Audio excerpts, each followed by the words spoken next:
Please, take her. She'll die if she stays with me." The little girl shoved the trembling puppy into the stranger's arms. Her cracked lips blue from cold, her bare feet bleeding on the frozen sidewalk. The stranger recoiled. The puppy fell, and the child collapsed to her knees, sobbing so hard she couldn't breathe. Cole Mitchell had seen children die in war zones. He had carried wounded soldiers through enemy fire. Nothing had prepared him for the 10-year-old girl begging strangers to save her dog, because she had already given up on saving herself. Before we begin, tell us where you're watching from in the comments below. Subscribe and follow this story to the very end. What happens next will change how you see the world. Cole Mitchell almost walked past her. He was 3 days into his first leave in 18 months, still adjusting to a world where explosions weren't normal and silence didn't mean danger. The streets of downtown Portland felt foreign after so long in combat zones. Too clean, too quiet, too full of people who had never seen what he'd seen. His canine partner, Titan, walked beside him. The 6-year-old German Shepherd still wearing his military harness despite being officially retired. The dog had served 4 tours with Cole, detected 47 IEDs, and saved more lives than either of them could count. When the shrapnel injury ended Titan's career, Cole had refused to leave him behind. "We go together," Cole had told his commanding officer, "or I don't go at all." Now they walked the Portland streets in the bitter December cold, 2 warriors without a war, trying to remember what peace felt like. That's when Cole heard the scream. "Please, somebody, take my puppy!" He turned toward the sound, his body shifting into combat awareness before his mind caught up. Titan's ears flattened. The dog's hackles rose. A crowd had gathered on the corner of 5th and Morrison, forming a loose circle around something Cole couldn't see. He pushed through, using his shoulders the way he'd learned to clear rooms in Fallujah. Efficient, controlled, unstoppable. What he found in the center stopped him cold. A girl. Maybe 10 years old, maybe younger. It was hard to tell through the dirt and the damage. Her blonde hair was matted with filth. Her clothes with thin cotton, completely wrong for December in Oregon. Her feet were bare, leaving bloody prints on the frozen concrete. And in her arms, she clutched a puppy. A German Shepherd, maybe 4 months old, black and tan, shivering violently. The dog was as thin as the girl, ribs visible through fur that should have been thick and healthy. "Please," the girl begged, her voice cracking. "She's a good dog. She won't cause trouble. Please, just take her." The crowd stared. No one moved. Cole felt something break inside his chest. Some wall he'd built over 15 years of watching people suffer and not being able to help. This wasn't a war zone. This wasn't enemy territory. This was America. His America. And a child was dying in front of people who wouldn't even meet her eyes. "Hey." His voice came out rougher than he intended. "Hey, kid." The girl looked up. Her eyes were blue, pale, almost colorless, like the sky had been leached out of them by everything she'd endured. They locked onto Cole's face, then dropped to Titan, then widened with something that looked like recognition. "You have a dog," she whispered. "I do." "He looks like her." The girl held up the puppy with trembling arms. "He looks like Hope." "That's her name? Hope?" The girl nodded, tears streaming down her cheeks. "My mama named her. Before she—" Her voice broke. "Please, mister, please take her. She's the only good thing I have left, and I can't let her die too." Cole crouched down, bringing himself to the girl's eye level. Titan positioned himself between them and the crowd, a protective barrier that the dog had learned in places far more dangerous than Portland streets. "What's your name?" "Emma." "Emma, I'm Cole. Can you tell me why you're out here alone?" Emma's face went white. Her grip on the puppy tightened until the small dog whimpered. "I can't go back," she whispered. "Please don't make me go back. I'll do anything. I'll give you hope. I'll disappear. Just please don't make me go back to them." "Back to who?" Emma shook her head violently. "They'll hurt you. They hurt everyone who helps. That's why nobody helps. That's why—" She started to hyperventilate, her thin chest heaving with panic. Cole reached out slowly, the way he'd approach a wounded animal or a frightened child in a combat zone. Emma, look at me. I need you to breathe." I can't. "Yes, you can. Watch me." Cole demonstrated slow, deep breaths, the technique he'd taught himself after the first time he'd held a dying friend in his arms.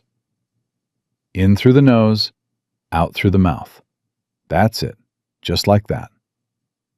Emma mimicked him, her breathing gradually slowing. The puppy stopped squirming and pressed itself against her chest, as if trying to absorb her fear.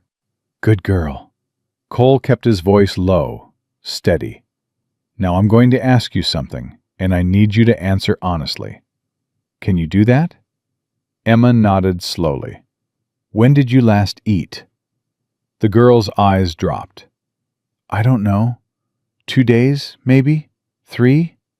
And Hope, when did she last eat?" "I gave her my food." Emma's voice was fierce despite her weakness. "She needs it more than me.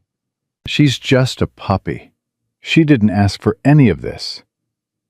Cole felt something shift in his chest. 15 years of combat had taught him to read people, their intentions, their fears, their breaking points. This child wasn't running from a bad grade or a strict parent.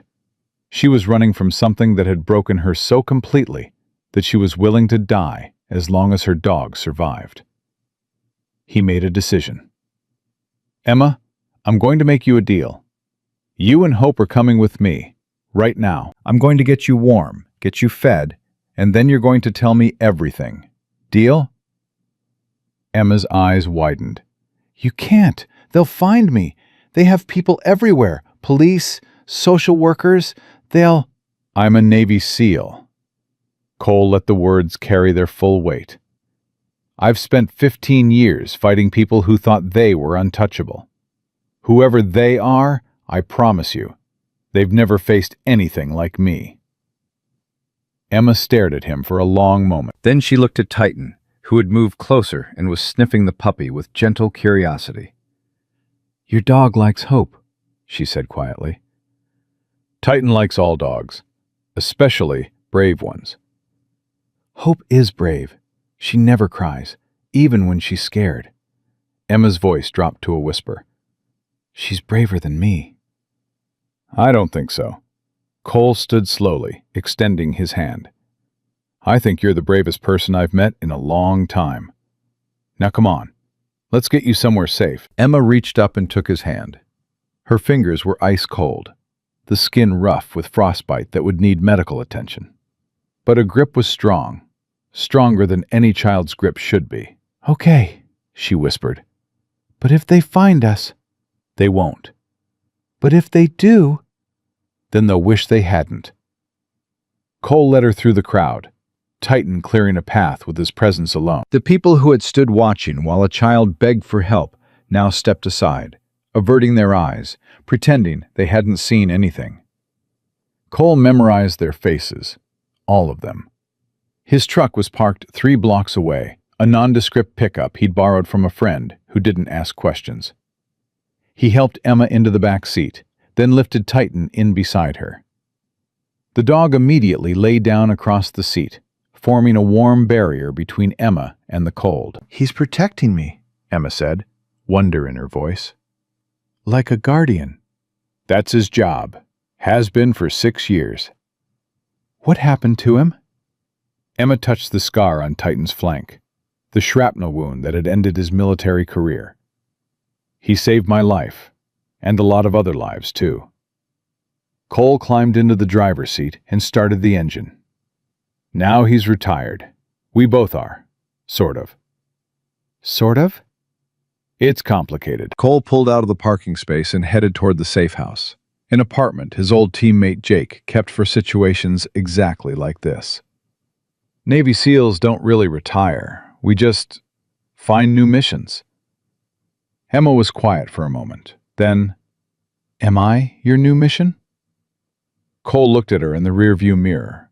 This tiny, broken girl clutching a puppy that was probably the only thing keeping her alive. Yeah, he said quietly. I think you might be. The safe house was a one-bedroom apartment above a Vietnamese restaurant in a neighborhood that most tourists avoided. Jake had set it up years ago for situations that required discretion. Witnesses who needed hiding. Contacts who needed debriefing. Friends who needed somewhere to disappear. Cole carried Emma up the stairs. She was too weak to climb them herself, while Titan followed with hope. The puppy had taken to the older dog immediately, pressing against his side and following his every movement. Titan's teaching her, Emma said as Cole set her on the couch. Teaching her how to be brave. Dogs are good teachers. Cole grabbed blankets from the closet and wrapped them around Emma, then found a space heater and aimed it directly at her. Better than humans, sometimes. My mama said that. Emma's voice trembled. She said, dogs love you no matter what, even when you don't deserve it.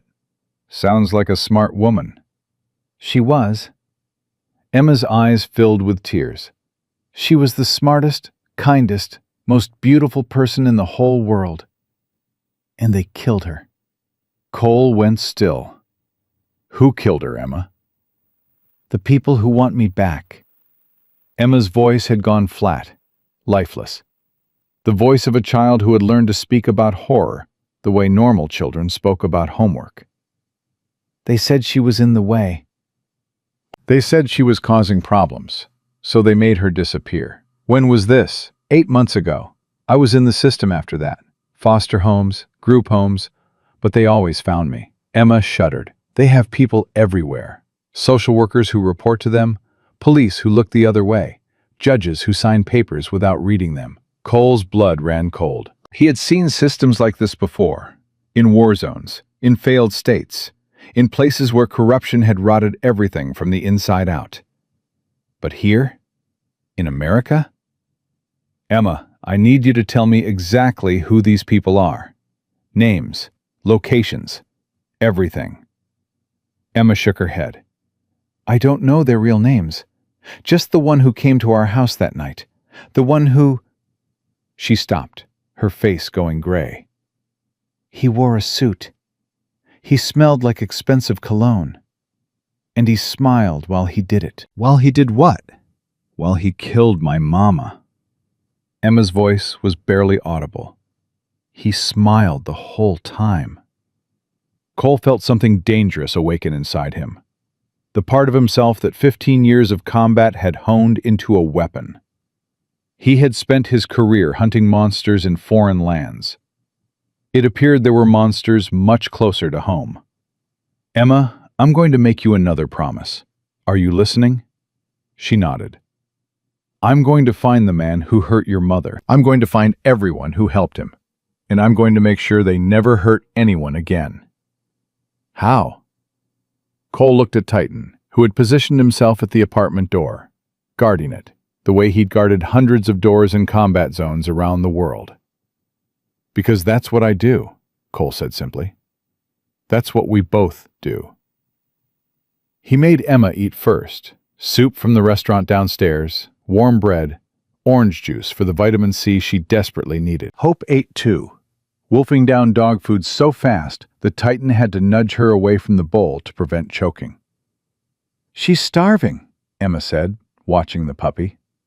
I tried to give her everything, but there wasn't enough. There's never enough. There will be now. Cole sat across from her, his mind already working through scenarios. Emma, you mentioned the foster system. Were you placed with specific families? 3 of them. The first one was okay. They were just poor, couldn't afford to keep me. The second one, she shuddered. The second one worked for them. They asked me questions about my mama. about what she knew, about where she kept her papers. What papers? I don't know. Something she was working on before she died. She was a lawyer. Emma's voice filled with pride despite her exhaustion. She helped people who couldn't afford lawyers. Poor people. Immigrants. Kids in the foster system. Cole's mind raced. A lawyer investigating the foster system. Killed by people with connections to that same system. A child who knew too much, being hunted through official channels. This wasn't just corruption. This was organized, sophisticated, deadly. What about the third family? He asked. Emma's face went blank. The shut-down expression of someone protecting themselves from memories too painful to process. Emma? They weren't a family. Her voice was mechanical now. It was a house. A big house with lots of rooms. And other kids. Lots of other kids. What happened to those kids? People came and took them away, one at a time. They never came back. Emma's hands tightened on Hope. I was next. They told me I was next. So I ran. I took Hope and I ran. Cole felt his heart stop. Emma, are you telling me? I don't know what they did to them. Emma's voice cracked. I don't want to know. I just know they're gone. All of them. And I was supposed to be gone too. Cole stood abruptly, pacing to the window, fighting to control the rage building inside him. He had seen trafficking operations before. In Afghanistan, in Syria, in places where law had collapsed and predators thrived. But this was different. This was systematic. Protected. Hiding in plain sight behind the very systems meant to protect children. Emma, I need to make some calls. I have friends who can help. People who investigate things like this, who aren't part of the system. They'll find me. Emma's voice was dead. They always find me. I should have just let them take me. At least then I wouldn't have to keep running. Cole knelt beside her and took her small, cold hands in his. Listen to me. You are not alone anymore. You have me. You have Titan. And I have resources these people can't imagine. He squeezed her hands gently. I've brought down warlords, Emma. I've dismantled terror cells that governments couldn't touch. Whoever these people are, they're about to learn what happens when they threaten someone under my protection. Why? Emma's eyes searched his face. Why do you care? Nobody cares. My mama cared, and they killed her. Everyone else just looks away. Because I'm not everyone else. Cole stood. And because my whole life, I've been training for moments exactly like this. I just didn't know it until today. He stepped into the kitchen to make his calls, but kept Emma in sight through the doorway. Titan had moved to lie beside her on the couch, his big head resting on her lap, while Hope curled against his side. 2 dogs, 1 child, and a bond that had formed in minutes, but would last forever. His first call was to Jake Reeves. I need everything you can find on child trafficking operations in the Portland foster care system. Start with cases from the last 18 months. I'm looking for a pattern. Kids who disappeared. Lawyers who died. Officials who looked the other way. That's a big ask, brother. Jake's voice was cautious. You know those files are protected. Then unprotect them. I don't care how. What's going on? I found a girl, 10 years old. Her mother was murdered for investigating the system. Now the same people are hunting the daughter. Cole's voice hardened. They're trafficking kids, Jake, right here in America, and I'm going to stop them. A long pause, then, I'll have something for you by morning. But Cole, be careful. If this is as big as it sounds, you're not just fighting criminals. You're fighting a machine. Machines break. That's what I do. He hung up and made 2 more calls. One to a journalist he trusted, one to a federal agent who owed him a favor. Both promised to dig. Both warned him about the dangers of going against entrenched power. Cole didn't care about danger. He cared about the girl on his couch, who had been abandoned by every system meant to protect her. When he returned to the living room, Emma was asleep. The exhaustion of days, maybe weeks on the street, had finally caught up with her. She lay curled around Hope, with Titan stretched along the back of the couch like a furry guardian angel. Cole pulled a chair to the doorway and sat down, his back to the wall, his eyes on the entrance. He wouldn't sleep tonight. Wouldn't sleep until he knew Emma was safe, and he wouldn't stop until everyone who had hurt her paid the price. The phone rang at 3 a.m. Cole answered on the first ring, his voice clear despite the hour. "What do you have?" "More than I expected." Jake's voice was grim. "And less than I'd hoped." "Talk to me." The mother was Catherine Shaw. She was a public interest lawyer specializing in child welfare cases. 14 months ago, she started investigating allegations of abuse in several foster homes contracted through the state. 6 months later, she was found dead in her apartment, ruled a suicide. Emma said she was murdered. I believe it. The ME report has more holes than Swiss cheese. No autopsy photos. Witnesses who changed their stories. Evidence that disappeared from the scene. Jake paused. Cole, Catherine was onto something big. She had compiled files on over 40 children who had been placed in specific foster homes and then vanished. Vanished how? Transferred to out-of-state facilities? Returned to biological parents? Aged out of the system? Except when you dig deeper, the facilities don't exist, the parents can't be found, and the ages don't match. Cole's grip tightened on the phone. Where were they going?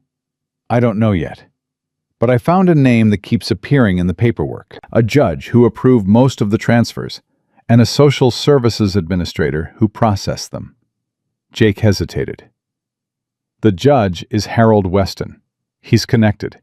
Old money, political donors, the whole package. The administrator is Margaret Cole. Cole?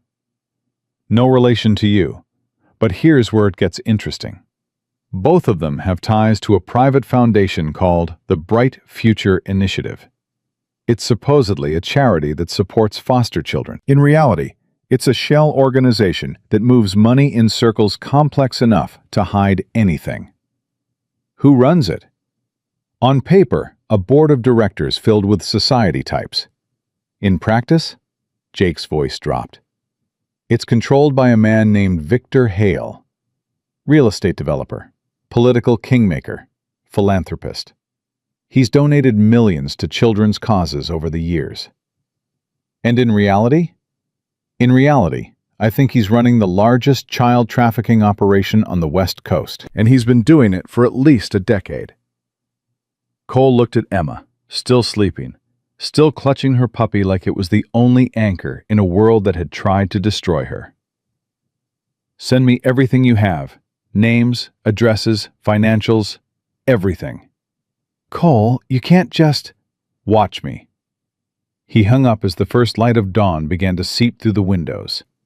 Titan lifted his head, sensing the shift in his handler's mood. Emma stirred on the couch, her eyes fluttering open. Is it morning? Almost. Did you sleep?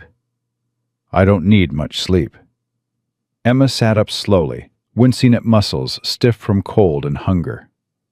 Hope immediately climbed into her lap, licking her face with anxious affection. She knows I was scared, Emma said. She always knows. Dogs are good at that. Cole moved to sit beside her. Emma, I found out some things about your mother, about what she was investigating. Emma's face paled. You found out about them? I'm starting to, but I need your help. I need you to tell me everything you remember about the house you escaped from. The big house, with the other children. Why? Because I'm going to shut it down. Tonight. And I need to know what I'm walking into. Emma's eyes widened. You can't. There are guards, cameras, They have guns. So do I. Cole leaned forward. Emma, I've raided compounds in Afghanistan that made that house look like a playground.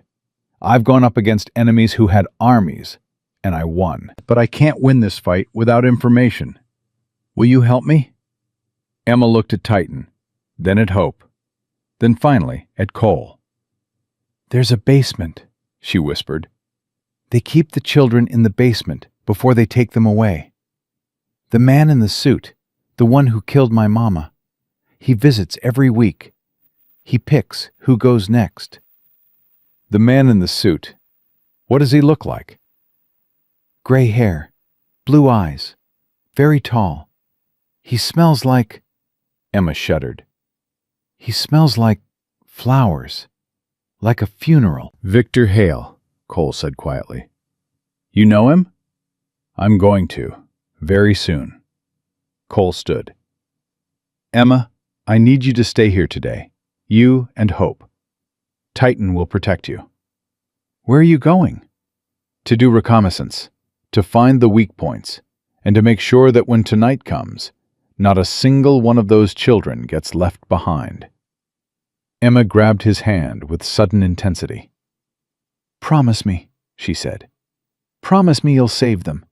Promise me you won't let them disappear like the others. Cole looked at this child, this tiny, broken, impossibly brave child who had survived things that would have destroyed most adults. I promise, he said. Every single one. He walked toward the door, then stopped. Emma? Yes? Your mother was a hero. She died trying to protect children like you.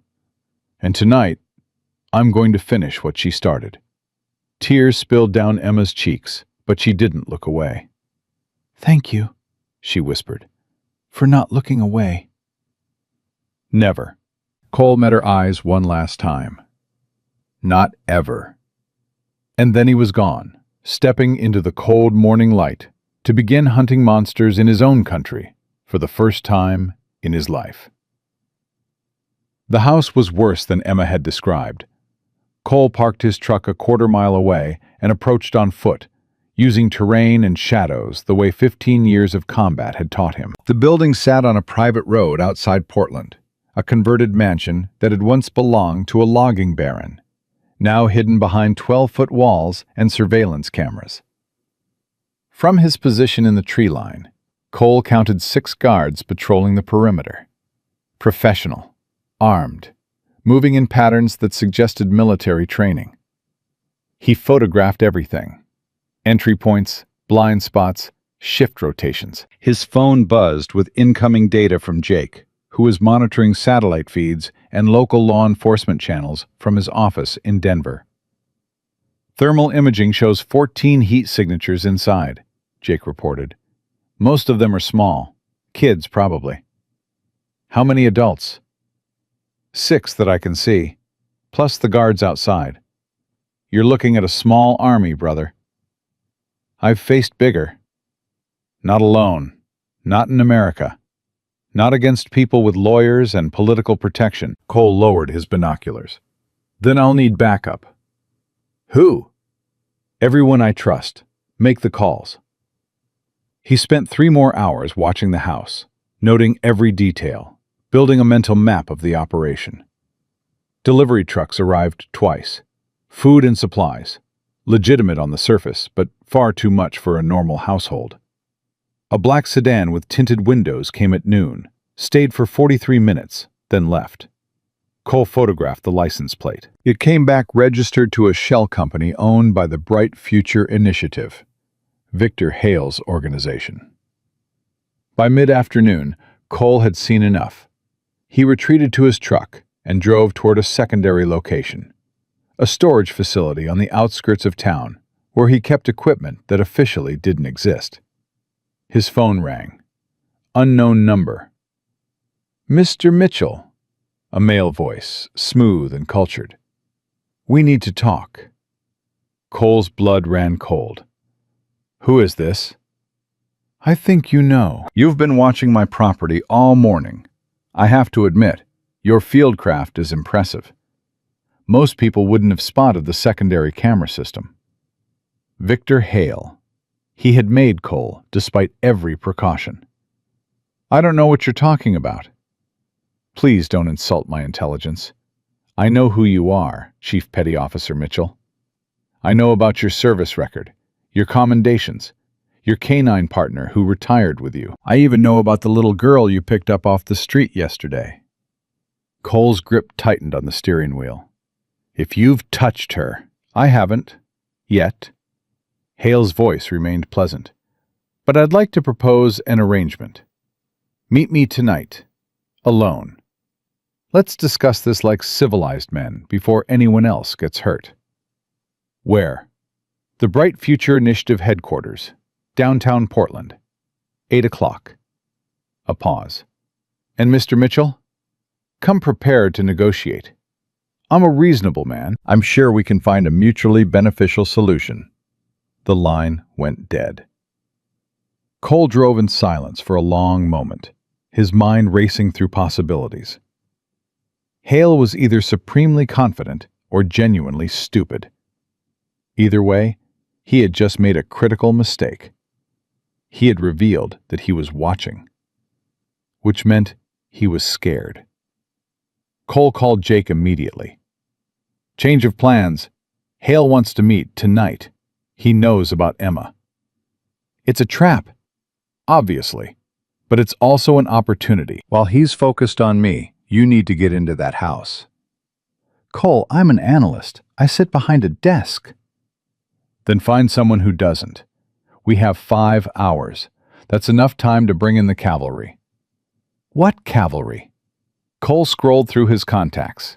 Names of men he had served with, bled with, buried friends beside. Men who had left the military, but never really retired. Men who would come running the moment he called. I'll send you a list. Get everyone on a plane to Portland. Tonight, we're bringing those children home. He returned to the safe house at 4 p.m., his mind still working through tactical scenarios. Emma was waiting at the window, her face pale with worry. The moment Cole walked through the door, she ran to him and threw her arms around his waist. "I thought you weren't coming back," she whispered. "I thought they got you." They didn't get me. Cole knelt to her level. And they never will. Did you find the house? I found it, and tonight we're going to shut it down. Emma's eyes widened. Tonight? But they have guards. They have... I know what they have. I also know what I have. Cole glanced at Titan, who had risen from his position by the door. Emma, I need you to stay here a little longer. Can you do that? I want to help. You already have. Everything you told me, the layout, the guards, the basement, it's exactly what I needed. He squeezed her shoulders gently. Now I need you to trust me. By tomorrow morning, this will all be over. Promise?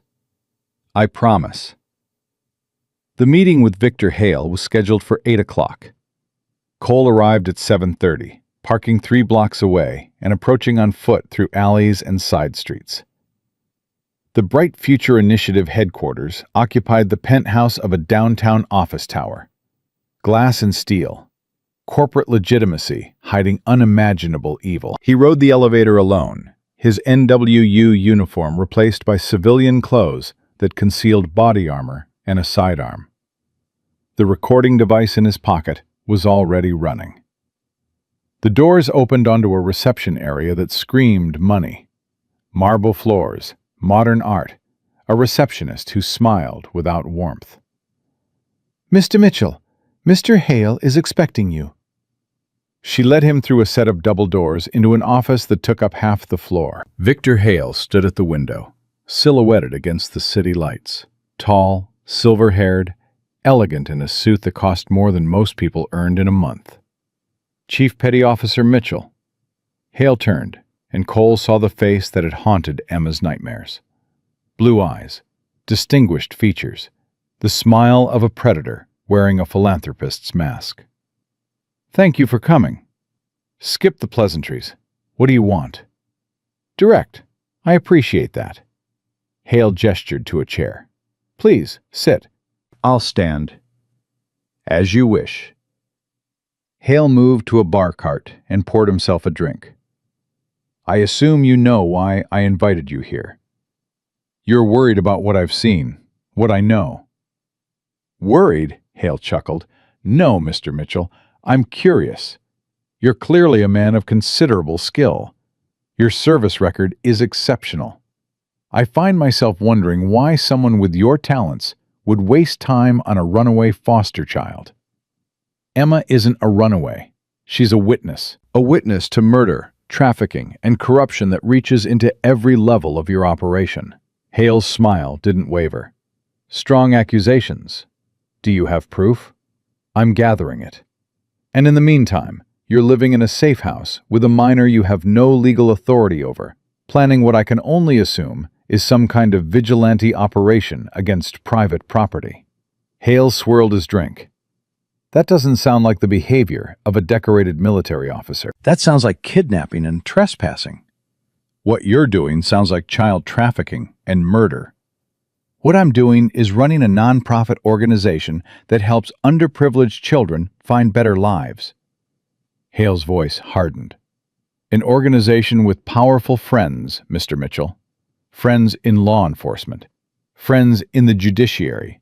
Friends who would be very interested to learn that a former Navy SEAL has been stalking one of Portland's most respected philanthropists. Cole felt the trap closing, but he didn't flinch. Is that a threat? It's reality. You have no evidence that would survive a courtroom. You have the word of a traumatized 10-year-old whose history in the foster system makes her an unreliable witness at best. And you have your own obsession, which any decent lawyer could frame as a symptom of PTSD from your years in combat. So what do you want? Hale set down his drink and stepped closer.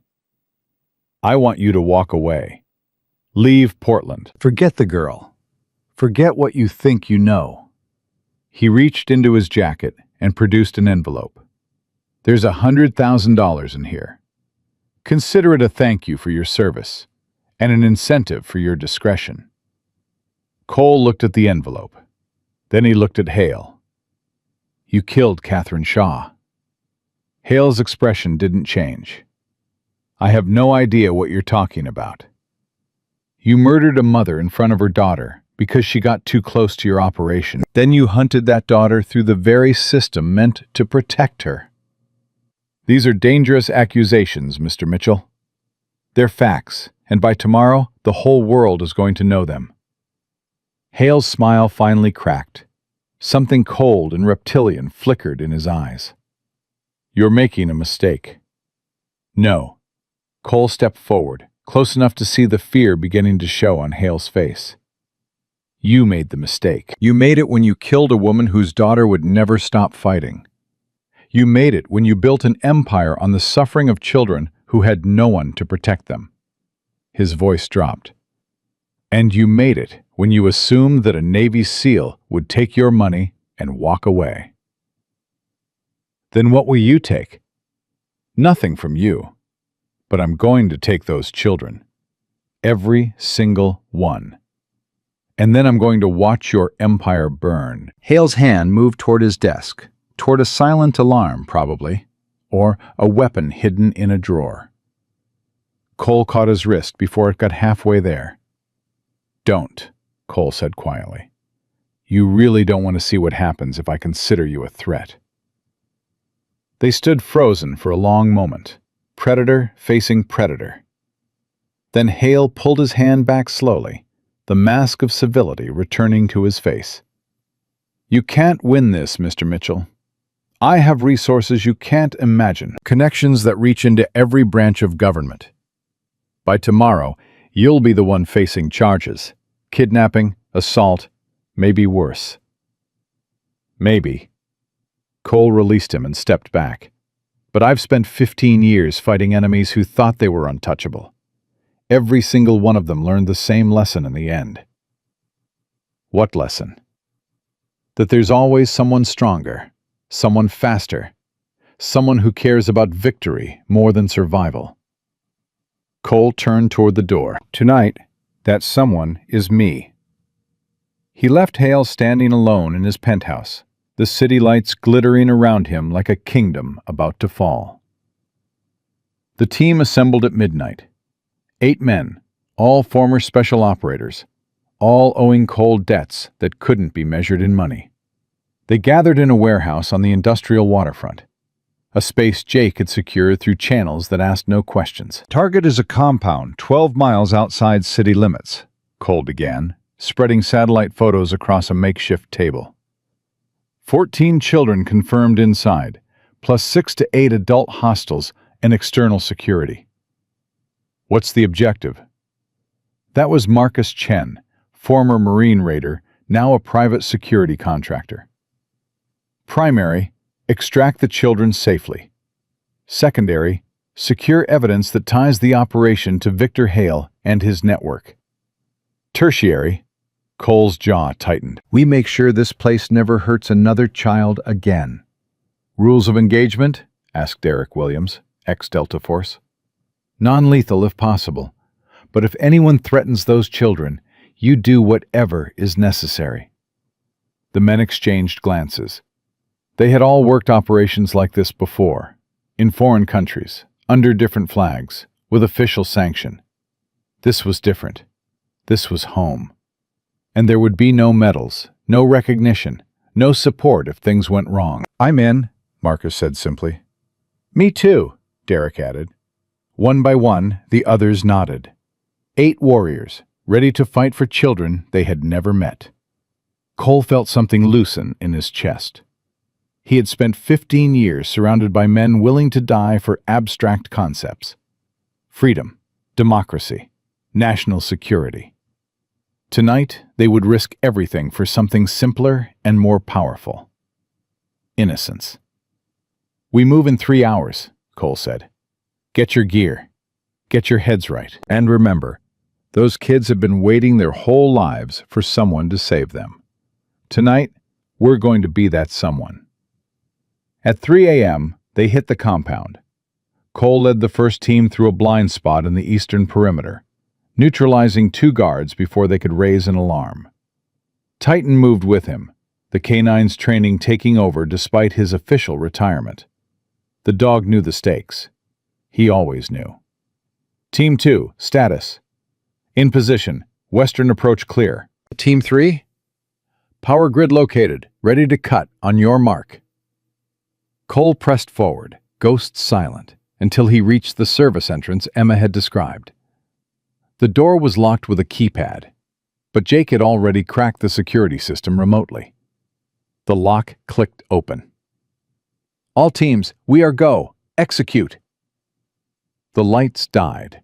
Emergency generators kicked in, but by then Cole's team was already inside. They moved through the hallways with the precision of men who had done this 100 times before, clearing rooms, securing threats, leaving a trail of zip-tied guards in their wake. The basement door was reinforced steel. It took 20 seconds and a shaped charge to breach it. What Cole found on the other side would haunt him forever. Children, rows of them, huddled on mattresses on a concrete floor, their eyes wide with terror and hope. Some cried, some screamed, most just stared, too broken to believe that rescue had finally come. "It's okay," Cole said, his voice cracking despite his training. "You're safe now, all of you. We're going to take you home." A girl, maybe 7 years old, clutched his leg. "Are you real?" "I'm real." Cole lifted her into his arms. "And I'm not leaving without every single one of you." They extracted 12 children in under 8 minutes.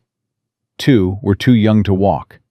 3 were too traumatized to speak. All of them bore marks that made Cole's team, hardened combat veterans who had seen the worst of humanity, turn away to hide their tears.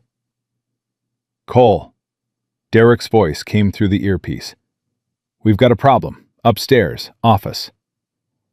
"What kind of problem?" "Files, drives. Looks like everything Hale has on his network. But there's a failsafe. If we don't disable it in the next 4 minutes, The whole system wipes. Can Jake access it remotely? Negative. It's air-gapped. Someone has to do it manually. Cole looked at the children being loaded into vehicles. At Titan, standing guard over them like a furry sentinel. At the clock counting down on his watch. I'll do it. Get the kids clear. He ran. The office was on the 3rd floor, a command center filled with computers, filing cabinets, and enough evidence to put Victor Hale away for 100 lifetimes. But the fail-safe was already counting down, red numbers flickering on a central monitor. 3 minutes, 2 minutes, 90 seconds. Cole's fingers flew across the keyboard, entering commands that Jake was feeding through his earpiece. Wrong password. Wrong password. 70 seconds. Jake, I need options. Try the secondary protocol. I'm sending the sequence now. 60 seconds. 50. The screen flashed red. Access denied. Jake! Override code coming through. Enter it exactly as I say. 40 seconds. 30. Cole typed furiously, his heart hammering despite years of training to stay calm under pressure. 20 seconds. 15. The screen flickered. 10 seconds. Access granted. Cole slammed the abort command as the counter hit 3 seconds. The failsafe died. The files remained. He leaned against the desk, breathing hard, as Jake's voice came through his earpiece. Got it. We've got everything, Cole. Names, accounts, transaction records, even video files. A pause. This is enough to bring down Hale and everyone connected to him. Then bring them down. Cole grabbed an external drive and began copying everything. The files transferred in agonizing minutes, while sirens began to wail in the distance. Someone had finally noticed the breach. He finished the download with seconds to spare, pocketed the drive, and sprinted for the exit. The vehicles were gone when he reached the perimeter. Good. The children were safe. That was all that mattered. His truck was parked a mile away, hidden in an abandoned lot. Cole ran through the darkness, Titan matching his pace, until they reached it and peeled out onto the highway, heading back toward Portland. His phone rang. Jake. The kids are secure. Local team is taking them to a safe facility, one we control. What about Hale? That's the interesting part. He's gone. Left his penthouse 20 minutes after you did, and hasn't been seen since. He's running. Or hiding. Either way, we've got bigger problems. The files you grabbed? They name people at the highest levels. Federal prosecutors, a sitting senator, the deputy director of the State Child Welfare Department. Jake's voice was heavy. This isn't just Hale's operation, Cole. It's a network, and it's been running for at least 20 years. Cole thought about Emma, about her mother, about all the children who had disappeared into a system designed to exploit them. Then we take down the whole network. That could take years, decades. I've got time. Cole glanced in the rearview mirror, watching the city lights fade behind him. And now we've got evidence. He returned to the safe house at dawn. Emma was asleep on the couch, Hope curled in her arms. Titan's replacement guard, one of Marcus's team, standing watch at the door. Cole dismissed him with a nod and moved quietly to the chair by the window. He was exhausted. Every muscle ached. His hands still trembled from the adrenaline come-down. But for the first time since finding Emma on that street corner, he felt something that might have been hope. Emma stirred as sunlight began to filter through the blinds. Her eyes opened slowly, found Cole, and widened. "You're back." "I'm back." The children, did you save them?" Cole leaned forward and took her small hand in his. 12 children, Emma. All safe. All free. And we found evidence that will put Victor Hale and everyone who helped him away for the rest of their lives. Emma's eyes filled with tears. My mama, she tried to do this. She tried for so long, and nobody would listen. People are listening now. Cole squeezed her hand. Your mother started something she couldn't finish alone, but she left behind the most important piece of evidence there is. What? You. Cole's voice caught. You survived, Emma. Against everything they threw at you, you survived. And because of that, we have a witness. We have a fighter. We have someone who can tell the world exactly what these monsters did. I'm scared. I know. But you won't be fighting alone. Not anymore. Cole glanced at Titan, who had returned to his position beside Emma. You have a team now. A family. And families protect each other. Emma was quiet for a long moment. Then she looked at Hope, still sleeping in her arms. Mama said Hope would keep me safe until someone came to help. She said I just had to hold on. Her voice trembled. I held on, Cole. I held on for so long. And then you came. I came, Cole agreed. And I'm not leaving. The morning brought news that Cole had expected, but still dreaded. Jake called at 7 a.m., his voice urgent. Hale didn't run. He's at the FBI field office downtown. With lawyers. He's claiming you attacked his property, terrorized his staff, and kidnapped children from a legitimate foster care facility. Of course he is. Cole, he's got the Deputy Director of Child Services backing his story. And 2 detectives who say they have witnesses putting you at the scene. The witnesses are his people. I know that. You know that.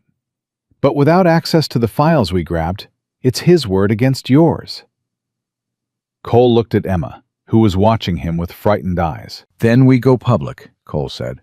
Everything we have, names, numbers, videos, we blow this thing wide open before Hale can bury it. That's dangerous. Once it's out there, we can't control the narrative. We were never going to control the narrative. We were always going to fight it. Cole's jaw tightened. Make the calls, Jake.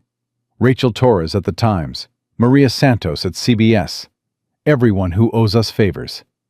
By noon, I want Victor Hale's face on every screen in America. And if it doesn't work?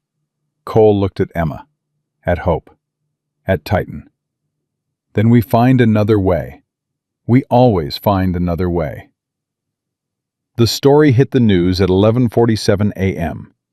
Rachel Torres broke it first, a 40-minute expose on her network streaming platform, complete with documents, photographs, and testimony from 3 of the rescued children, whose guardians had agreed to let them speak. Within an hour, every major network was running the story. Within 2 hours, Victor Hale's name was trending worldwide.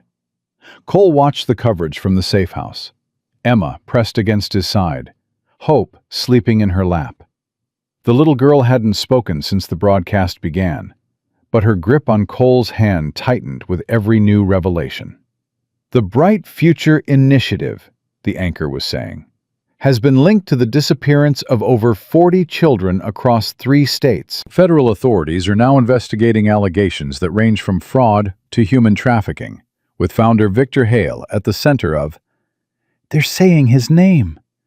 Emma's voice was barely a whisper. They're actually saying his name. They are.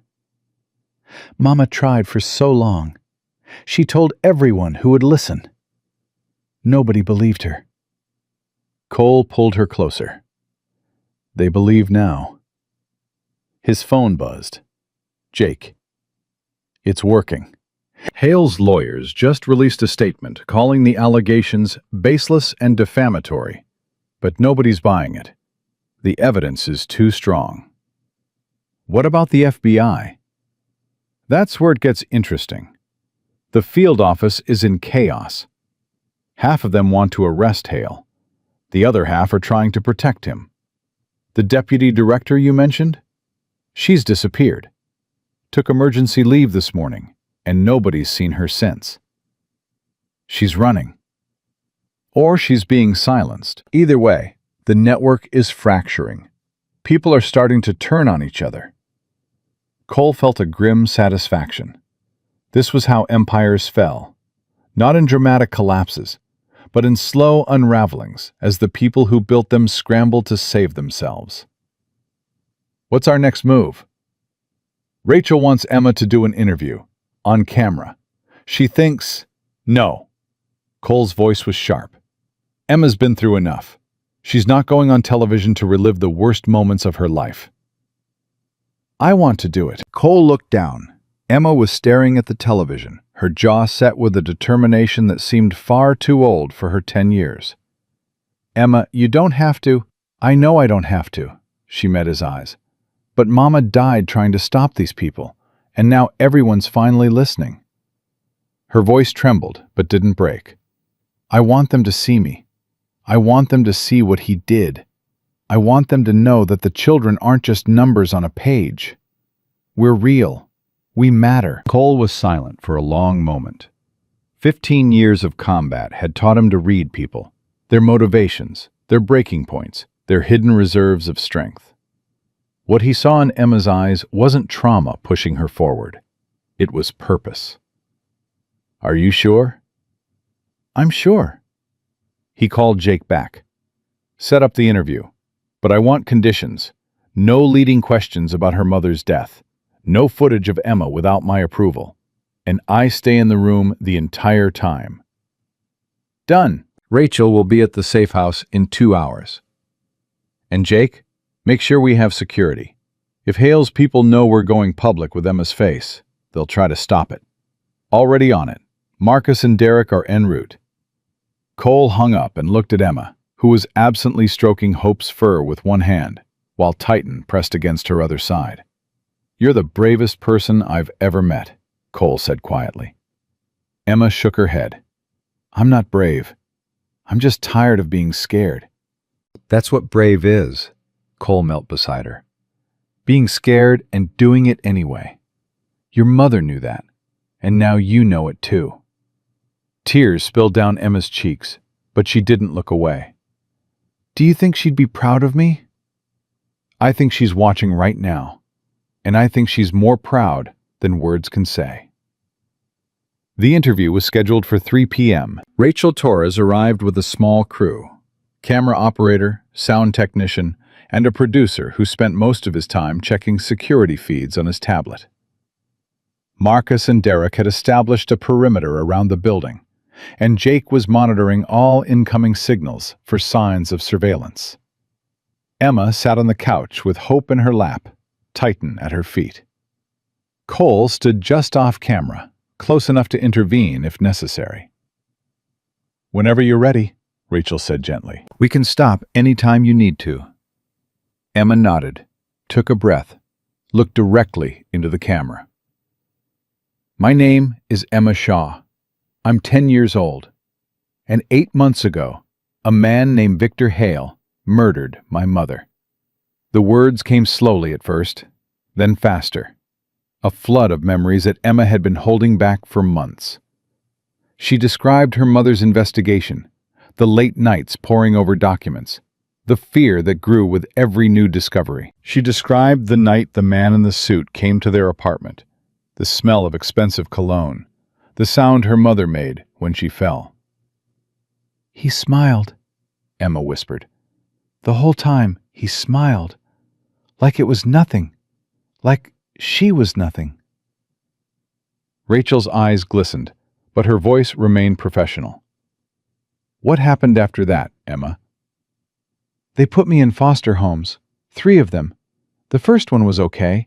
The second one asked me questions about Mama's files, where she kept them, who she talked to. The third one, Emma's voice faltered. The third one wasn't a home.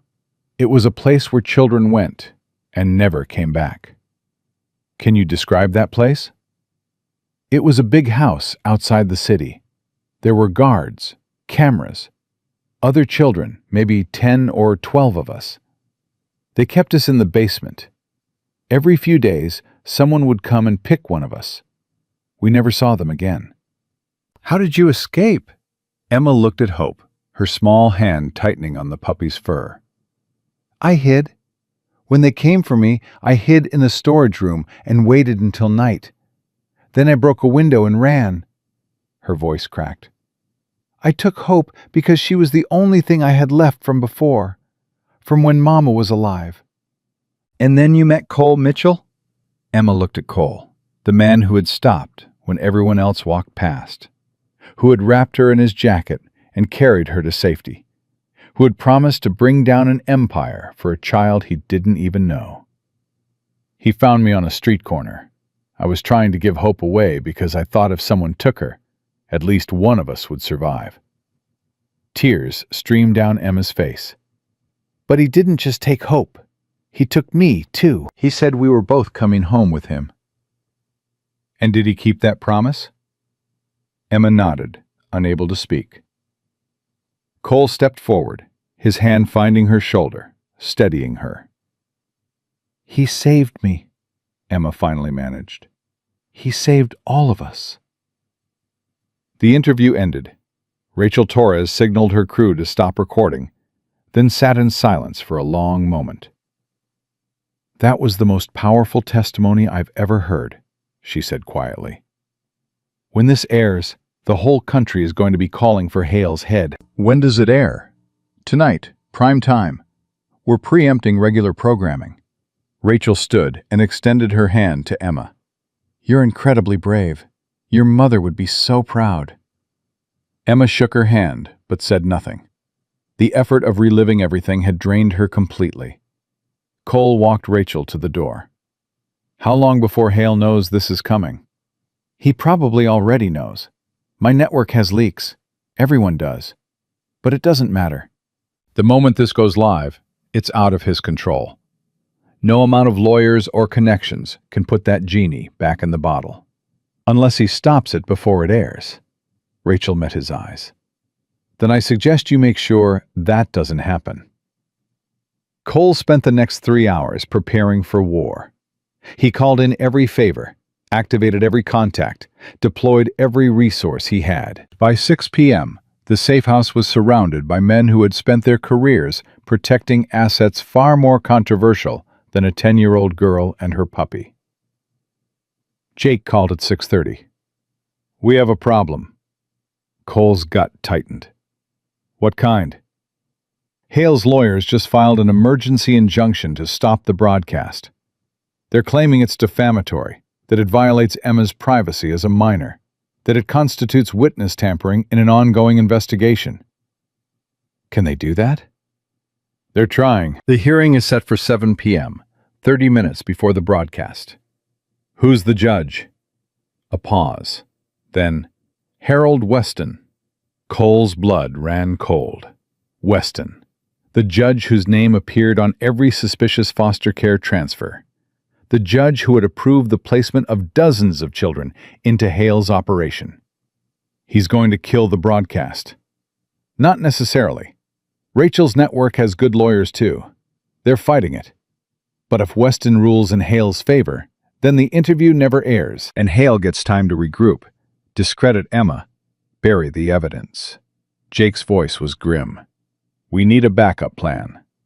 Cole looked at Emma, who had fallen asleep on the couch with Hope and Titan curled around her. She looked so small, so fragile, so utterly defenseless against the machine that had already taken everything from her. If the broadcast gets killed, we release everything ourselves, Cole said. YouTube, Twitter, every platform we can access.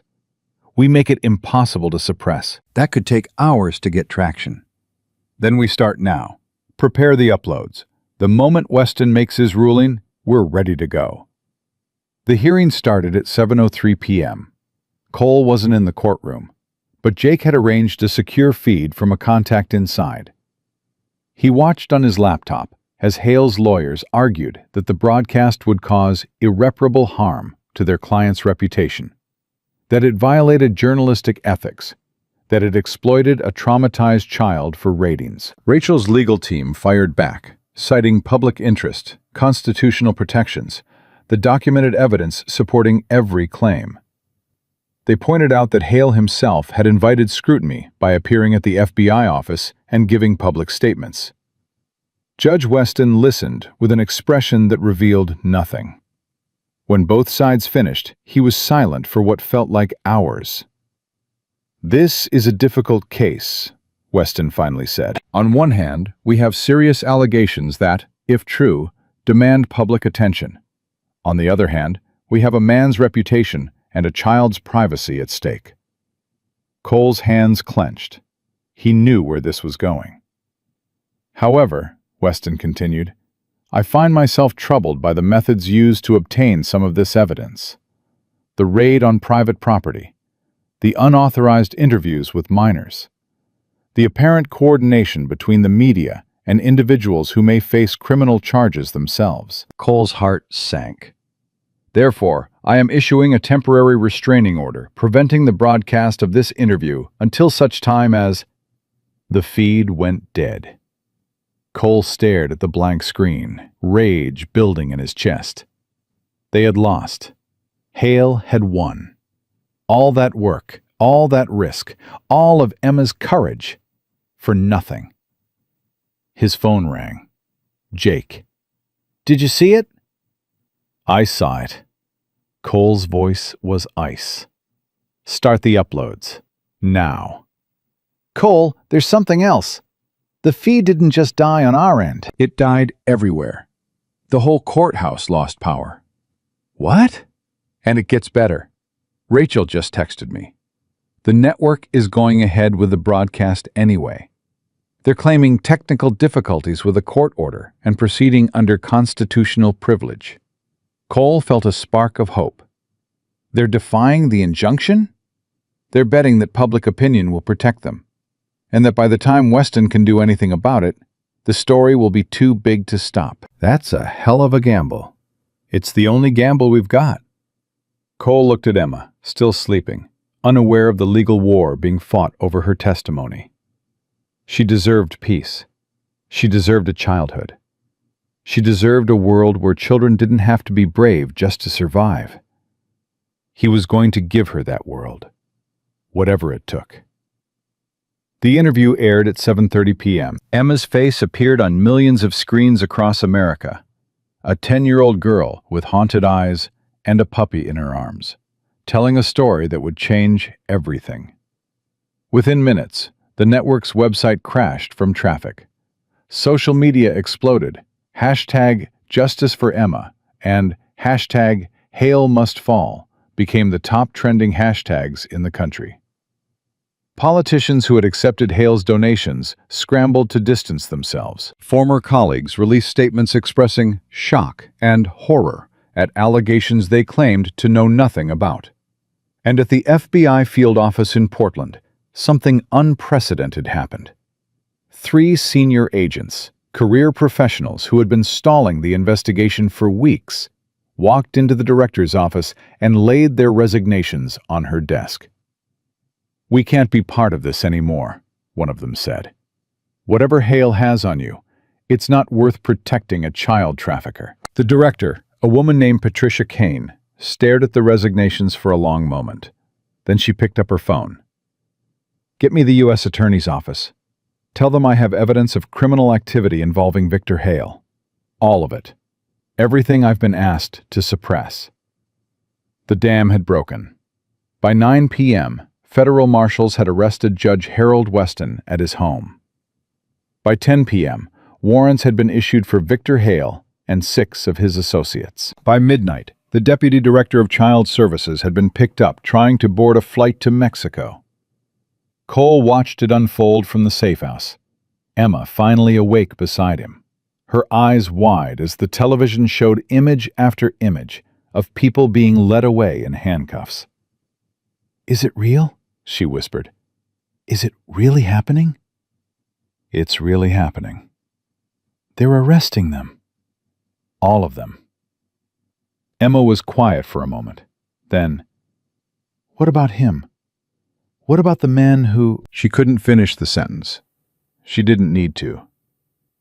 "Hale is still out there," Cole admitted. "They haven't found him yet, but they will." "How do you know?" Because people like him always think they can run. They always think they're smarter than everyone else.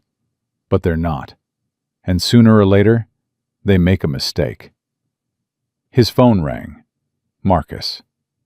We have movement on the perimeter. 3 vehicles approaching from the north. No identification. Cole was on his feet instantly. How long? 2 minutes, maybe less. Get Emma to the secure room, now. He turned to find Emma already standing, hope clutched to her chest, her face pale but determined. They found us, she said. It wasn't a question. Maybe, but it doesn't matter. We're ready. Derek appeared in the doorway. Cole, you need to see this. Cole followed him to the window, keeping Emma behind him. Through the glass, he could see headlights approaching. 3 black SUVs moving in formation. Those aren't police vehicles. No, Derek agreed. They're not. Cole's mind raced through possibilities. Hale was on the run. His network was collapsing. His people were being arrested by the hour. A desperate man with nothing left to lose would do desperate things. Get Emma out through the back exit. Take her to the secondary location. I'll hold them here. Cole, Derek started. That's an order. Derek nodded once, then turned to Emma. Come with me. But Emma didn't move. She was staring at the approaching vehicles with an expression Cole had never seen before. Not fear exactly. Something colder. Something harder. I know that car, she whispered. The one in front. I've seen it before. Where? At the house. The big house where they kept us. Her voice was steady now, terrifyingly calm. It's his car. Victor Hale is in that car. Cole felt something shift inside him. 15 years of training clicked into place. Target acquired. Threat assessed. Response calculated. Emma, go with Derek, now. No. She met his eyes. I'm tired of running. I've been running for 8 months. I ran when they killed my mama. I ran when they came for me at the foster homes. I ran when they put me on the street. Her small hand found his arm. I don't want to run anymore. This isn't a fight you can win. I know. Emma's voice cracked, but she didn't look away. But if something happens, if this is the end, I want to see his face. I want him to see mine. I want him to know that he didn't break me. Cole looked at this child, this impossibly brave, impossibly strong child, who had survived things that would have destroyed most adults. He thought about his own daughter, the one he'd never had, the one he'd stopped letting himself imagine during years of combat and loss. Emma wasn't his daughter, but in that moment, she might as well have been. You stay behind me, he said quietly. You don't move unless I tell you. And if I say run, you run. Deal? Emma nodded. Deal. The vehicle stopped 50 feet from the safe house. Cole positioned himself at the door, weapon drawn, Titan at his side. Marcus and Derek flanked him, their own weapons ready. Through the window, Cole could see men emerging from the SUVs, 6 of them, heavily armed, moving with the precision of professionals. And behind them, stepping out of the lead vehicle with the casual confidence of a man who had never faced real consequences, was Victor Hale. He looked different than he had at the penthouse. Disheveled, unshaven, his expensive suit rumpled and stained. The mask of the philanthropist had slipped, revealing the predator beneath. Mr. Mitchell, Hale called out. I think we need to finish our conversation. Cole didn't respond. I know you have the girl in there. I know you think you've won, but you haven't. You've just made things more difficult for everyone. Hale took a step closer. I have resources you can't imagine, friends in places you can't reach. Whatever evidence you think you have, it can be discredited. Whatever witnesses you think you've gathered, they can be silenced. Cole raised his weapon. That's close enough. Hale stopped, his smile widening. You're going to shoot me? In front of all these witnesses? That would make things very simple for my lawyers. Your lawyers are busy being arrested right now, just like everyone else connected to your operation. Operations can be rebuilt. Networks can be restored. Hale's eyes flickered to the window behind Cole. But some things, once broken, can never be fixed. Some people, once lost, can never be found. Cole understood the threat. If Hale died tonight, he would die with the locations of children who had never been recovered. Secrets that would be buried forever. You want to negotiate, Cole said flatly. I want to survive, and I'm willing to trade for that survival. Hale spread his hands. The girl for everything I know, every name, every location, every child who disappeared into my network over the past 20 years. Behind Cole, Emma made a sound, half gasp, half sob. Don't listen to him, she whispered. He's lying. He always lies. She's right, you know. Hale's smile never wavered. I probably am lying, but can you afford to take that chance? Can you live with yourself if there are children out there, children you could have saved, and you let them die because you were too proud to make a deal? Cole's finger tightened on the trigger. Every instinct told him to end this now, to put a bullet between Hale's eyes and let the courts sort out the aftermath. But Emma was right. Hale lied. And if there was even a chance that he knew where other children were. Put down your weapons, Cole said. All of you. Then we talk. Hale laughed. You think I'm stupid enough to disarm myself? I think you're desperate enough to try anything. And I think the longer you stand out there, the more likely it is that the federal marshals who are currently tearing apart your house will trace your phone and find you here. The smile flickered. You're bluffing. Am I? Cole tilted his head. Your network is collapsing, Victor. Everyone you've ever trusted is cutting deals to save themselves. By morning, you won't have a single friend left in the world. Your only chance, your only hope, is to cooperate. Give us what we need, and maybe, you spend the rest of your life in a cell instead of on a gurney. The standoff stretched for what felt like hours.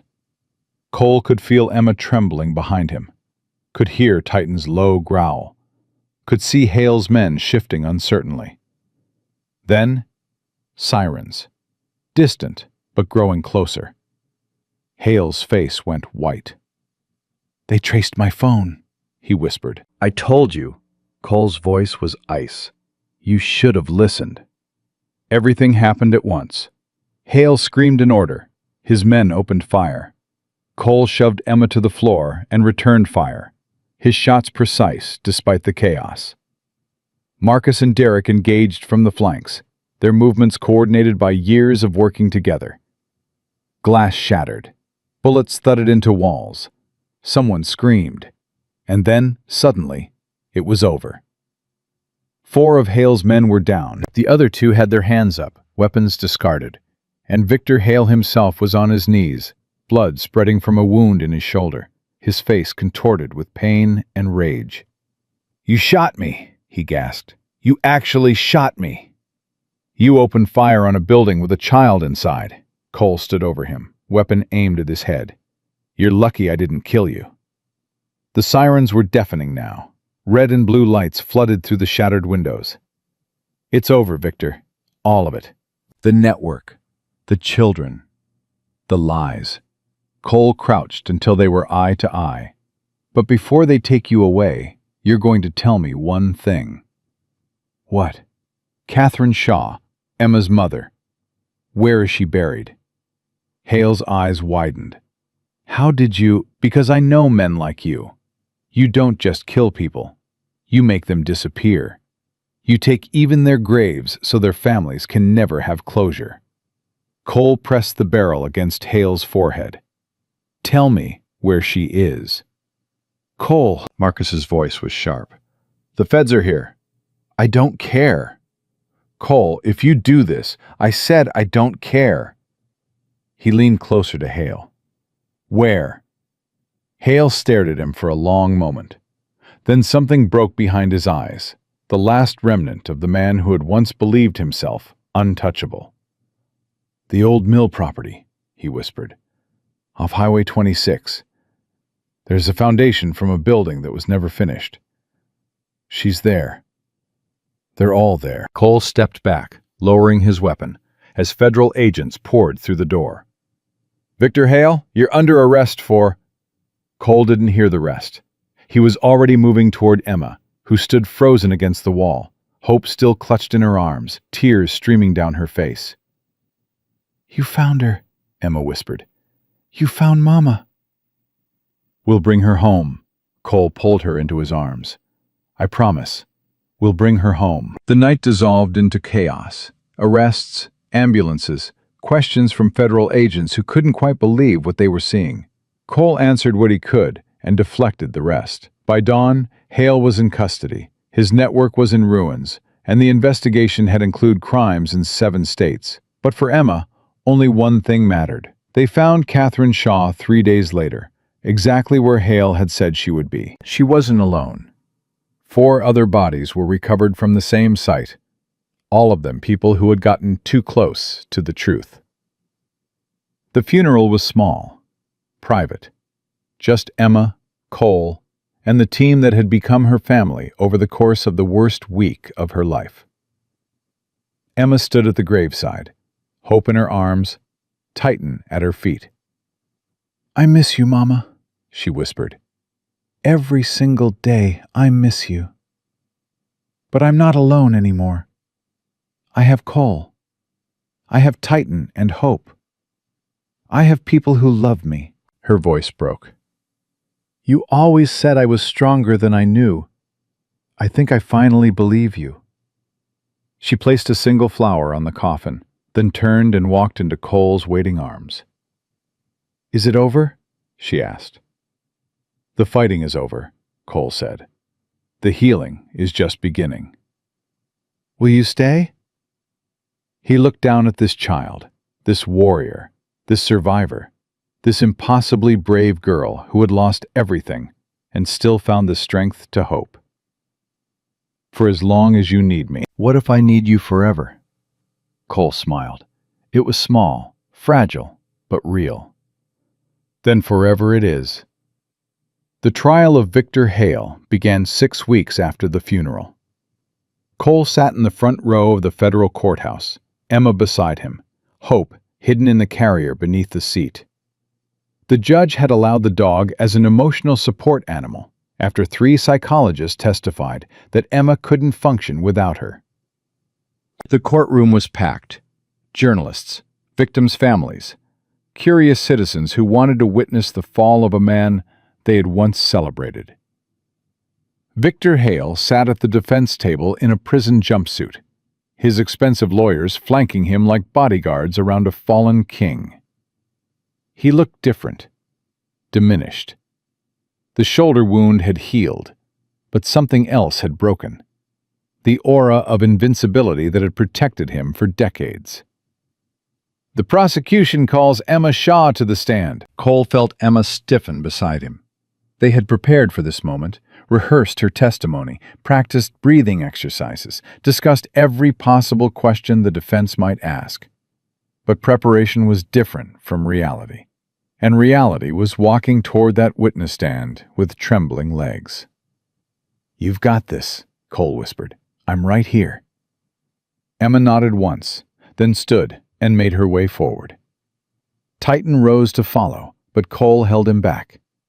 This was something Emma had to do alone. The prosecutor, a woman named Sarah Chen, who had spent her career fighting for children like Emma, began gently. Emma, can you tell the court your full name and age? Emma Catherine Shaw. I'm 10 years old. And can you identify the defendant in this courtroom?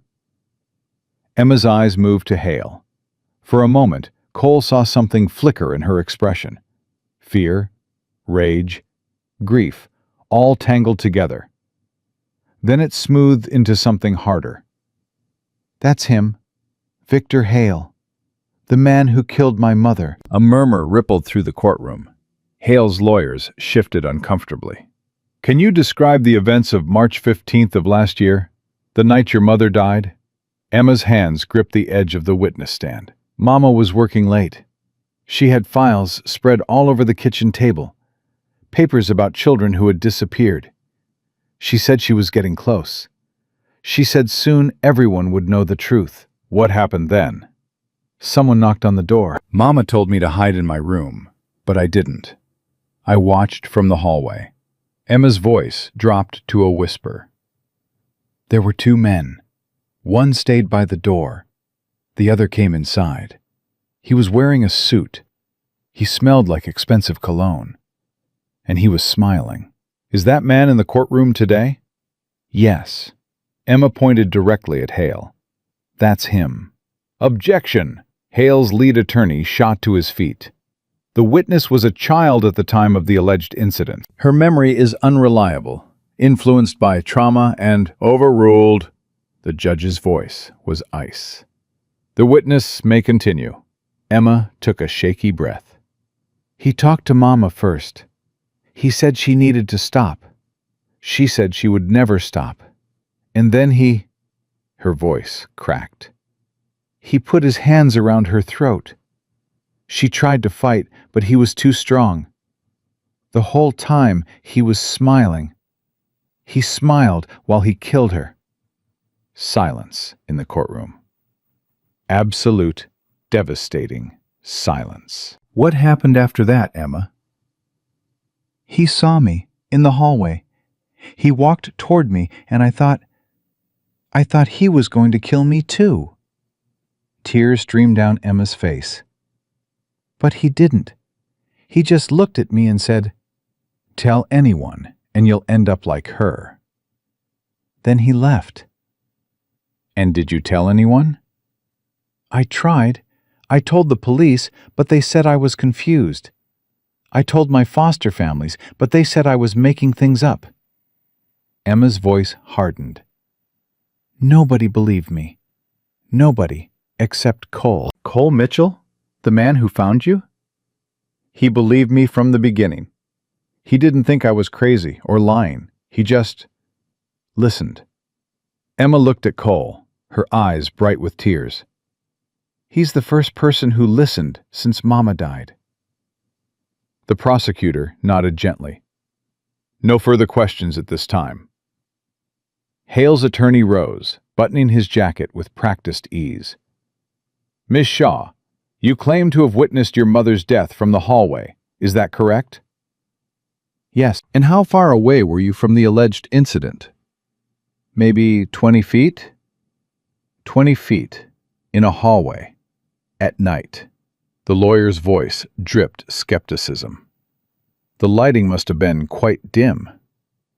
The kitchen light was on. But you couldn't see clearly, could you? You were scared, traumatized. I saw him. Emma's voice didn't waver. I saw his face. I heard his voice. I smelled his cologne. She leaned forward. I've spent 8 months running from that memory. I know exactly what I saw. And yet you never positively identified Mr. Hale to the police. Not until Mr. Mitchell showed you photographs, and nobody showed me photographs. Cole asked me to describe the man who hurt Mama. I described him. Then Cole found out who he was. A very convenient sequence of events. Objection. Sarah Chen stood. Counsel is badgering the witness. Sustained. Move on, counselor. The defense attorney shifted tactics. Ms. Shaw, you spent 8 months in the foster care system before Mr. Mitchell found you. Is that correct? Yes. During that time, you were placed in multiple homes, correct? And removed from each one for behavioral problems. Emma's jaw tightened. I was removed because I kept telling the truth about what happened to my mother. The families didn't like that. Or perhaps the truth is that you have a history of making false accusations, of claiming abuse where none existed, I never lied. Emma's voice rose. I told the truth every single time, and everyone told me I was wrong. Everyone said I was crazy. Everyone except... She stopped, breathing hard.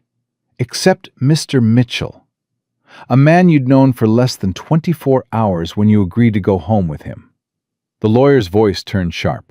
A stranger who took you off the street, fed you stories about vast conspiracies, and coached you on what to say in this courtroom.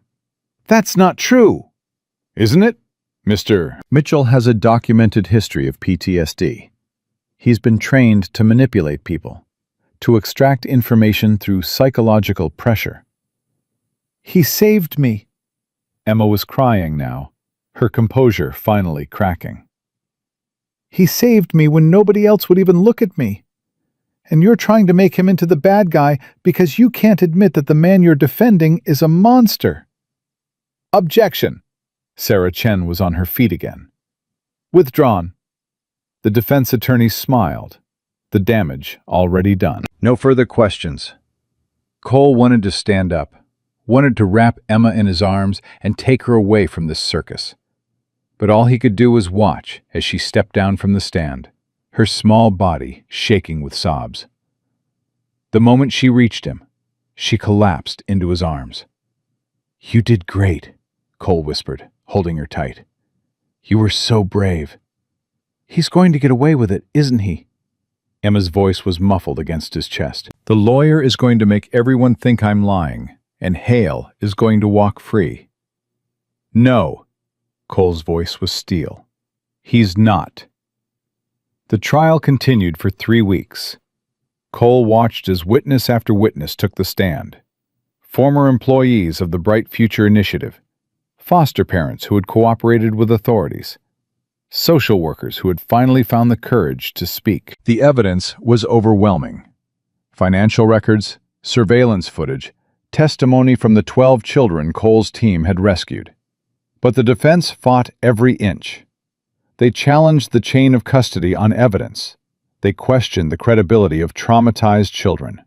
They painted Cole as a vigilante who had conducted an illegal raid, stolen property, and contaminated crime scenes.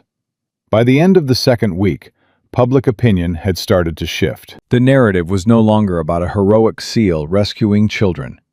It was about whether the methods used had been legal, appropriate, constitutional. Jake called during a recess, his voice grim.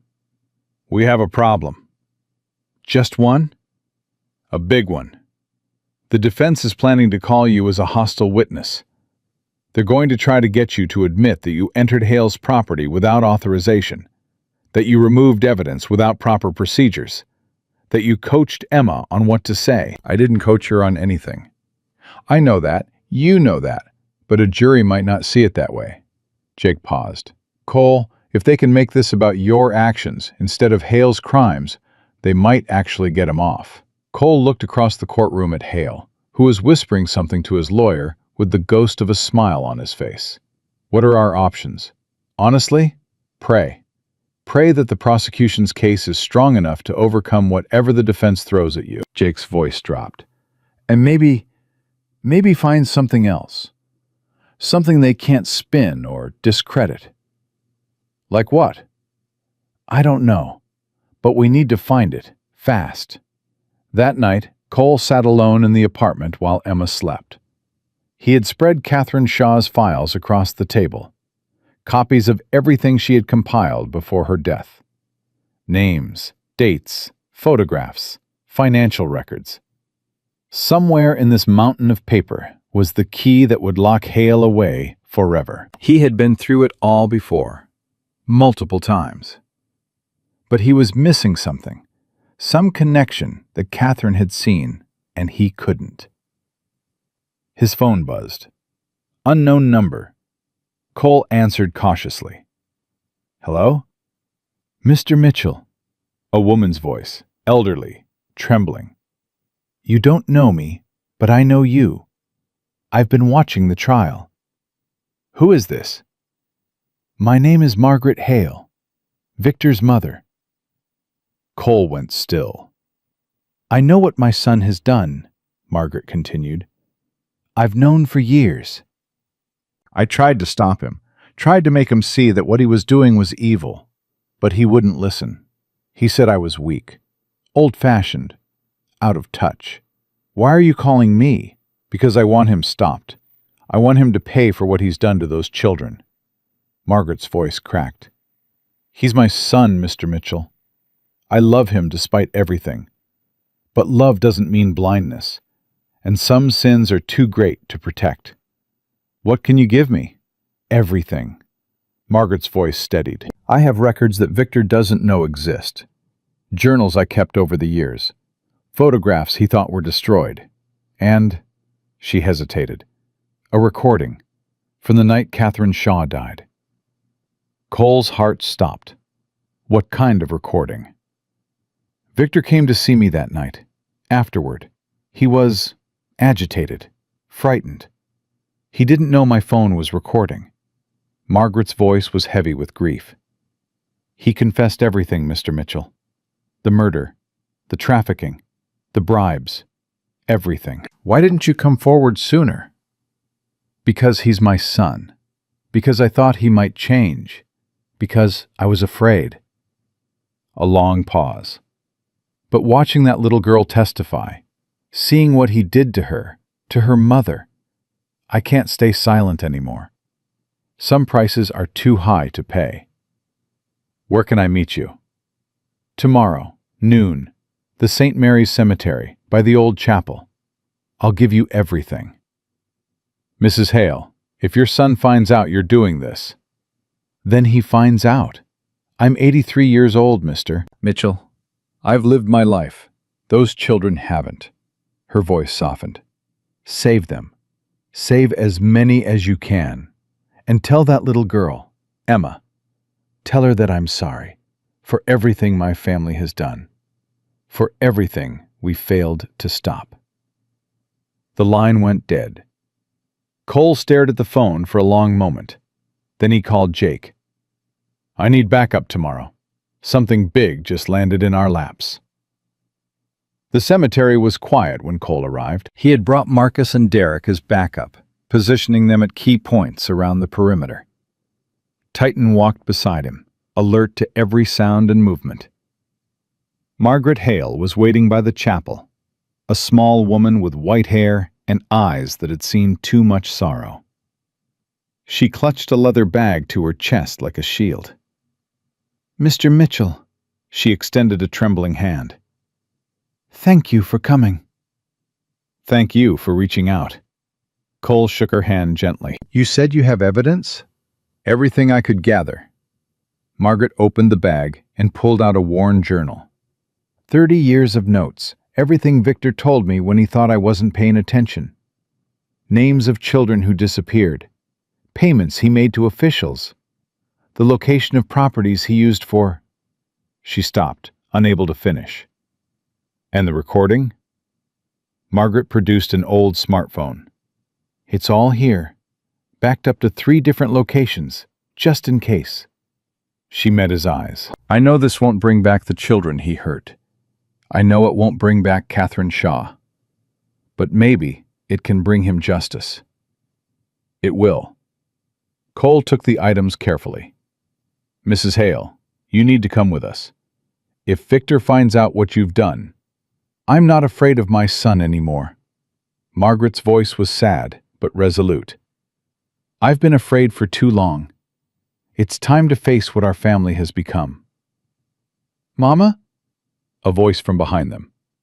Cole spun, hand moving toward his weapon. Victor Hale stood at the edge of the cemetery, flanked by 2 men in dark suits. He had been released on bail, a decision that had outraged the prosecution, but fallen on deaf judicial ears. I thought I might find you here, Victor said, walking closer. Visiting Father's grave. Except you're not visiting Father, are you? You're betraying me. Victor, please, Margaret started. Don't. Victor's voice was sharp. Don't pretend you still love me.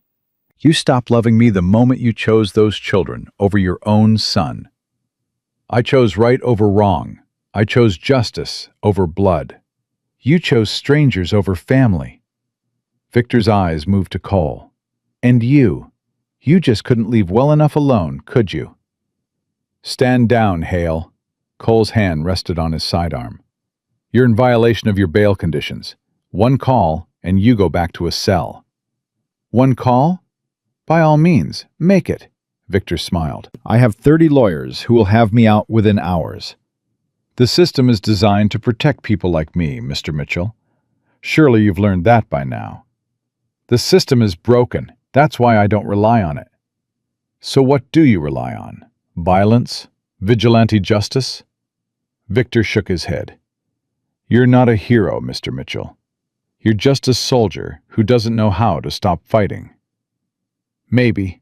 Cole's voice was ice. But at least I fight for the right side.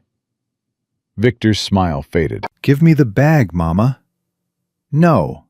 It wasn't a request. Victor's men moved forward. Marcus and Derek emerged from their positions, weapons drawn. I wouldn't, Marcus said calmly. Not unless you want this to get very ugly, very fast. The standoff stretched for agonizing seconds.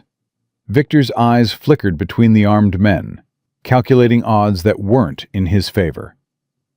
This isn't over, he said finally, stepping back. None of this is over. Yes, it is. Cole moved to Margaret's side, shielding her with his body. Every word on that recording, every name in that journal, it's all going to the prosecution. By this time tomorrow, your bail will be revoked, your assets will be frozen, and every person you ever bribed will be scrambling to cut a deal. You think so? I know so. Because that's how rats work. The moment they see the ship sinking, they abandon it. Cole met Victor's eyes. You're sinking, Hale, and nobody's going to save you. Victor stared at him for a long moment. Something shifted in his expression. The last remnants of confidence crumbling into something darker. Then I'll take everyone down with me, he whispered. He turned and walked away, his men following. Cole waited until they were out of sight before exhaling. That was too close, Marcus muttered. It was necessary. Cole turned to Margaret. Are you all right? The elderly woman was shaking, but her chin was lifted. I've faced worse than my son's tantrums. What happens now? Now we get you somewhere safe, and then we end this. The recording changed everything. Sarah Chen played it in open court the next morning. Victor Hale's own voice, describing in vivid detail how he had strangled Catherine Shaw, how he had watched the life leave her eyes, how he had felt nothing but annoyance at the inconvenience she had caused. The jury sat in stunned silence. The gallery erupted. Even Hale's lawyers seemed shaken, their prepared arguments crumbling in the face of their client's own words. Victor Hale himself sat motionless, his face gray, the reality of his situation finally sinking in. The prosecution rests, Sarah Chen said, her voice ringing with triumph. The defense asked for a recess. The judge granted it. Cole sat beside Emma, his hand finding hers as the courtroom buzzed with whispered conversations. Is it over? Emma asked quietly. Almost. Will he go to prison? For the rest of his life. Emma was silent for a moment. Then, good. It wasn't forgiveness. It wasn't healing. It was something simpler. The beginning of justice, finally arriving after 8 months of darkness. The verdict came 3 days later. Guilty. On all counts. Victor Hale was sentenced to 7 consecutive life terms, with no possibility of parole. His assets were seized, his properties auctioned, his name erased from every building and foundation that had once celebrated his philanthropy. Judge Harold Weston received 15 years for corruption and conspiracy. The Deputy Director of Child Services received 12. 3 social workers, 2 police officers, and a state senator were all convicted on related charges. The Bright Future Initiative was dissolved, its remaining funds redirected to a new organization, dedicated to helping the children Hale had victimized. And Emma Shaw, the 10-year-old girl who had started it all by begging strangers to take her puppy, watched from the gallery as the man who had destroyed her family was led away in chains. "Mama," she whispered. "we did it." The paperwork for Cole's guardianship was approved 2 weeks after the verdict. It had been a fight. Background checks, home studies, psychological evaluations, interviews that felt more like interrogations. The system that had failed Emma so completely was reluctant to release her to a single man with a combat record and PTSD diagnosis. But Rachel Torres ran a follow-up story. The rescued children testified on Cole's behalf. 3 former teammates submitted character references, and in the end, the judge signed the papers that made Emma Shaw his legal daughter. Cole held the document in his hands, staring at the words that had seemed impossible just weeks ago. "Is it real?" Emma asked, peering over his shoulder. "Am I really yours now?" "You've always been mine." Cole pulled her into a hug. "This just makes it official." "What about Titan and Hope?" Cole laughed, the first real laugh he could remember in months. "They were already family. They don't need paperwork." Emma grinned and threw her arms around his neck. "I love you, Dad." The word hit Cole like a bullet to the chest. Dad. He had never expected to hear that word directed at him, had never allowed himself to want it. "I love you too, sweetheart." His voice cracked. "More than I knew I could love anything." They stood there for a long moment, holding each other, while Titan and Hope watched from their positions on the floor. Family. This is what family felt like. Cole had spent 15 years fighting wars in distant lands, protecting strangers he would never meet, sacrificing everything for causes that sometimes felt abstract. He had told himself it was enough, that purpose was the same as fulfillment. He had been wrong. This child in his arms, this dog at his feet, this home they were building together, this was what he had been fighting for all along. He just hadn't known it until a little girl on a street corner begged him to take her puppy. "Dad?" Emma's voice was muffled against his chest. "Yeah?" "What happens now?" Cole looked around the apartment, still sparse, still temporary, but slowly becoming something more. Photographs on the walls, Emma's drawings on the refrigerator, Hope's toys scattered across the floor. "Now we live," he said simply. "We heal. We build something new." "Together?" Together. Cole kissed the top of her head. Always together. His phone buzzed. Jake. "Cole, you need to see the news. Right now." Cole flipped on the television, keeping Emma close. The anchor's face was grim. "Breaking news this hour. Former philanthropist Victor Hale was found dead in his cell at the federal maximum security facility in Florence, Colorado. Prison officials are calling it a suicide, but questions are already being raised about how a high-profile prisoner under constant surveillance could have..." Cole muted the television. Emma stared at the screen, her face unreadable. "He's dead." "Yes." Is it wrong that I'm glad?" Cole thought about the question, about justice and vengeance, about closure and satisfaction, about the complex emotions that came with watching a monster meet his end. "No," he said finally. "It's not wrong. It's human." "Will anyone else come after us? People from his network who..." "No." Cole's voice was certain. "The network is destroyed. Everyone who was part of it is either in prison or cooperating with authorities. It's over, Emma. Really over." Emma looked up at him, her eyes searching his face for reassurance. "Promise?" Cole pulled her close, feeling her small body relax against his. "I promise. No one is ever going to hurt you again. Not while I'm alive." And as they stood there together, father and daughter, surrounded by dogs who had become family, in an apartment that was slowly becoming home, Cole knew that some promises were worth dying to keep. This was one of them. The first year passed faster than Cole expected. He had imagined healing would be slow, a gradual process of therapy sessions and sleepless nights, of nightmares that faded incrementally and trust rebuilt, one fragile moment at a time. Instead, it came in bursts, sudden laughter over breakfast, spontaneous hugs that caught him off guard. The first night, Emma slept without screaming. They moved out of the safe house after 3 months, settling into a small house on the outskirts of Portland that Cole purchased with savings he had never expected to spend.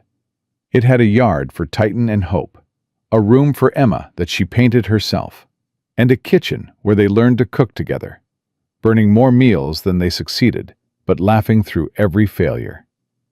"You're terrible at this," Emma announced one evening, scraping charred pasta into the trash. Mama was a better cook, and she burned everything too.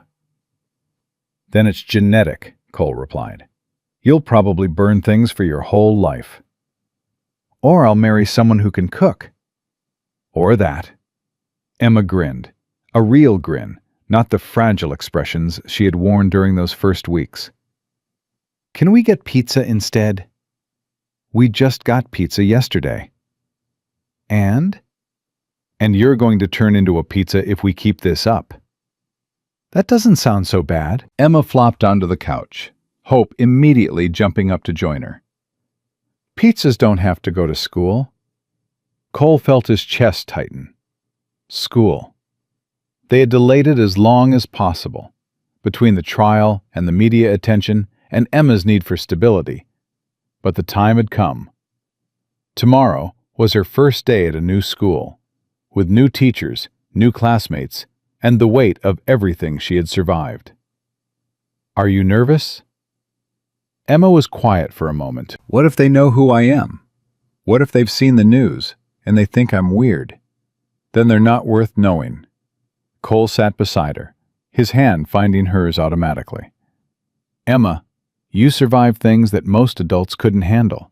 You testified against a monster in open court. You helped save 12 children from a fate nobody wants to imagine." He squeezed her fingers.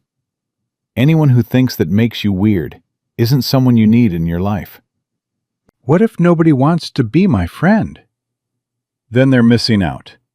And you'll have me, and Titan, and Hope, and everyone else who knows how amazing you are."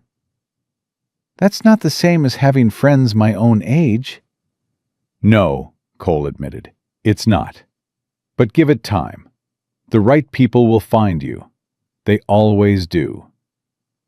Emma looked at him with those two old eyes. Is that how you found me? Because you were the right person?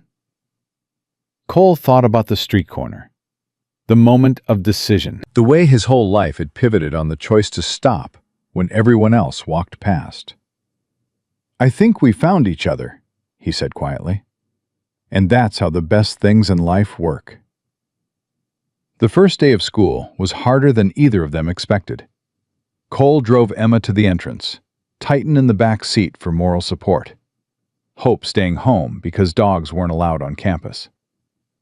Emma sat rigid in the passenger seat, her new backpack clutched like a life preserver. "I can walk you in," Cole offered. "No, that's worse." Emma took a shaky breath. "If you walk me in, everyone will stare." "They might stare anyway." "Then I'll stare back." She reached for the door handle, then stopped. "Dad?" The word still hit him every time. Dad. The title he had never expected to earn. "Yeah?" "If something goes wrong, if someone says something mean or I can't handle it, you'll come get me, right?" In a heartbeat. "Promise?" "I promise." Emma nodded, steeled herself, and stepped out of the truck. Cole watched her walk toward the building, small and alone and impossibly brave, and felt something break and mend in his chest simultaneously. "Come on, Titan," he murmured, pulling away. "Let's go home and wait." The call came at 11:47 a.m. Cole's phone rang with the school's number, and his heart stopped. 4 hours. She hadn't even made it 4 hours. "Mr. Mitchell, this is Principal Henderson. We have a situation involving Emma." "What kind of situation?" "It's complicated. I think you should come in." Cole was at the school in 12 minutes. He found Emma sitting in the principal's office, with her arms crossed, her jaw set, and a defiant expression that reminded him of her mother's photograph. Beside her sat a boy about her age, holding a bloody nose. "Mr. Mitchell?" Principal Henderson rose from her desk. "Thank you for coming so quickly." What happened? There was an altercation in the cafeteria. Emma hit another student. Cole looked at Emma. "Is that true?" "Yes." No hesitation. No apology. "Why?" Emma's jaw tightened. "He said things." "What things?" "Things about Mama. About the trial." Her voice cracked. "He said she deserved what happened because she was sticking her nose where it didn't belong. He said I was probably lying about everything just to get attention." Cole felt rage bloom in his chest, white-hot, almost overwhelming. He forced it down with 15 years of discipline. "Mrs. Henderson, may I speak with my daughter privately?" "Of course, but I should tell you, we have a zero-tolerance policy for violence. Emma is facing suspension." "I understand." Cole led Emma into the hallway, closing the door behind them. For a long moment, neither spoke. "I know I'm in trouble," Emma finally said. "I know I shouldn't have hit him. But I couldn't." Her voice broke. "I couldn't just let him talk about Mama like that. Like she didn't matter. Like her death was her own fault." Cole crouched until they were eye to eye. "You're right." Emma blinked. "What?" "You're right. What he said was cruel and wrong, and your anger is completely justified." Cole's voice was gentle but firm. "But hitting him wasn't the answer. It never is. Not because the words didn't deserve a response, but because violence gives people like him exactly what they want. A reason to make you the villain instead of him." "So what was I supposed to do? Just let him say those things?" "No. You walk away. You report it to a teacher. You tell me, and I handle it." Cole took her hands. "Emma, I spent 15 years in places where violence was the only language anyone spoke. I learned to be very, very good at it. But I also learned that the moment you let anger control your actions, you've already lost. It doesn't feel like losing when you're hitting someone." "I know, but trust me, the satisfaction fades, and what's left is consequences you didn't want and outcomes you can't control." Cole stood. "You're going to apologize to that boy." "What? No. Not for being angry. Not for defending your mother. You're going to apologize for using violence instead of words." Cole met her eyes. "Because that's what strong people do. They own their mistakes, even when they were provoked into making them." Emma stared at him, anger and understanding warring in her expression. Then, slowly, her shoulders dropped. "Fine, but I'm not saying I was wrong to be mad." "You weren't. Being mad was right. What you did with that anger, that's what we're working on."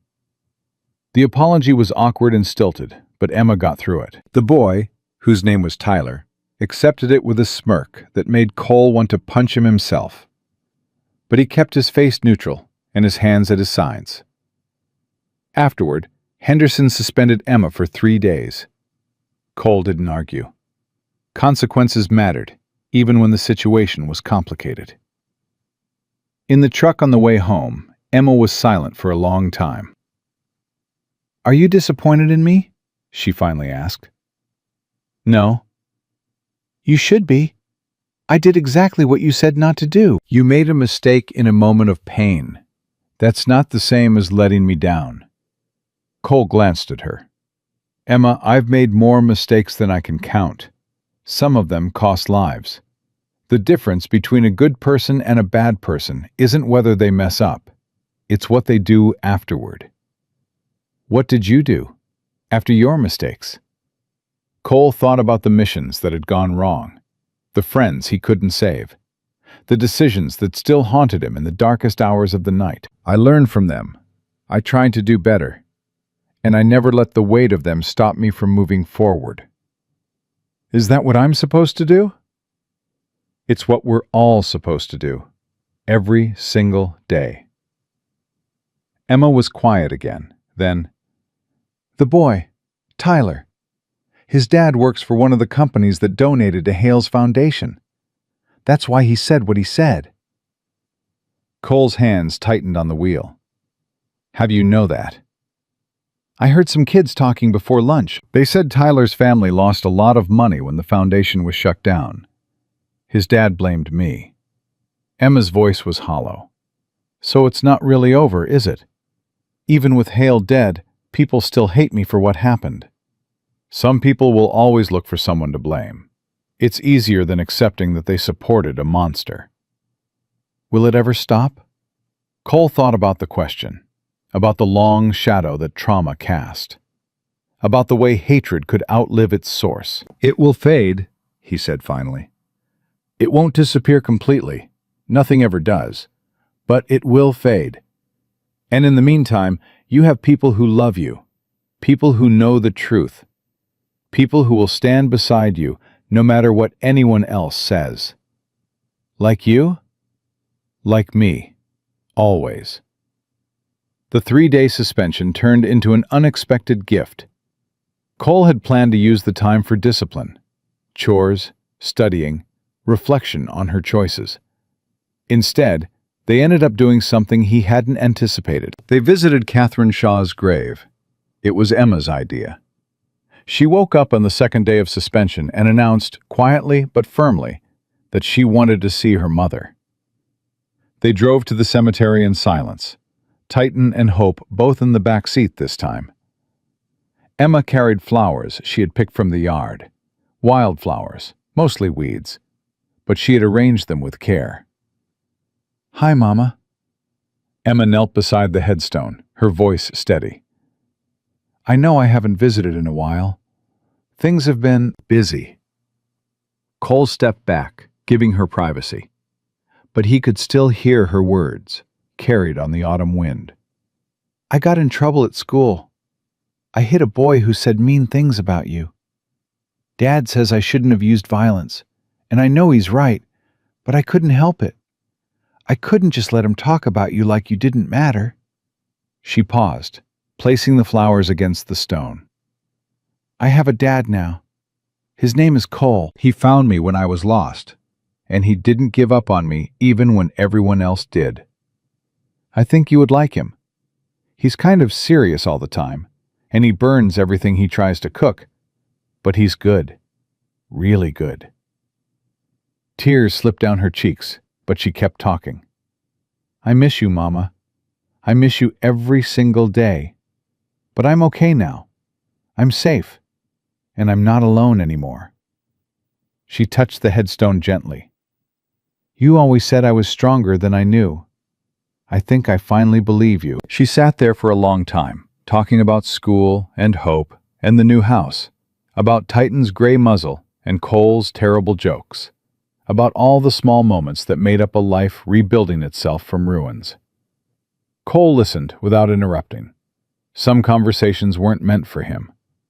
Finally, Emma stood and walked back to where he waited.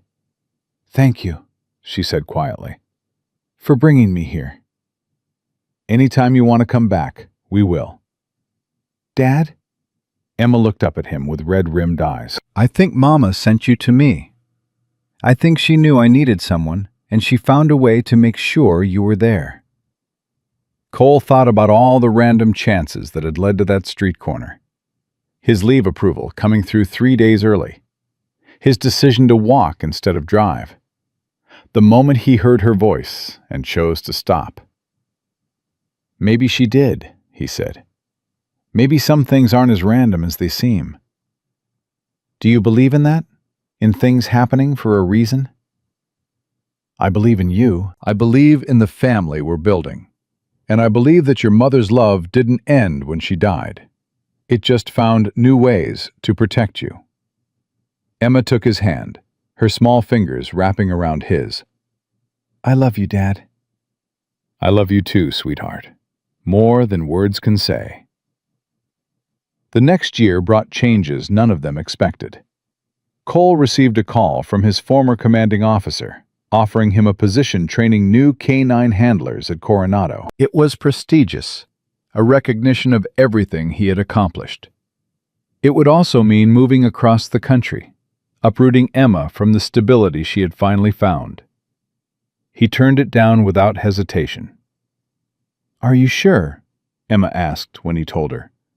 "That sounds like a really important job." "It is, but I have a more important job right here." "Being my dad?" "Being your dad, and Titan's human, and Hope's person who gives treats when you're not looking." Emma laughed. "She told you about that?" Dogs can't keep secrets, especially not from their partners.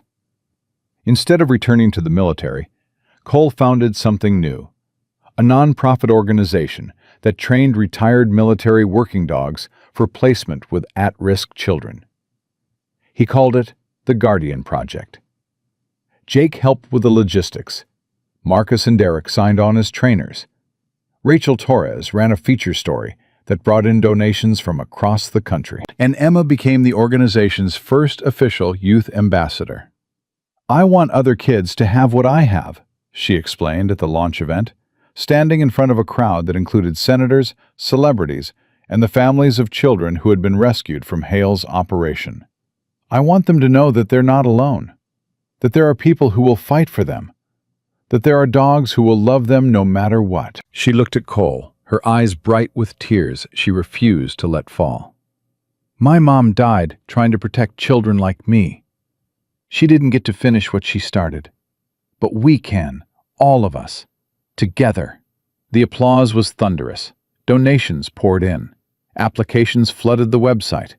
And standing in the back of the room, clutching Hope's leash while Titan pressed against her leg, Emma Shaw finally understood something her mother had known all along.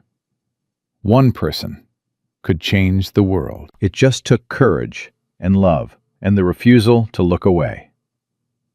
The first placement happened 6 months later. Her name was Maya, 8 years old. Removed from an abusive home after her older brother reported their parents to Child Protective Services.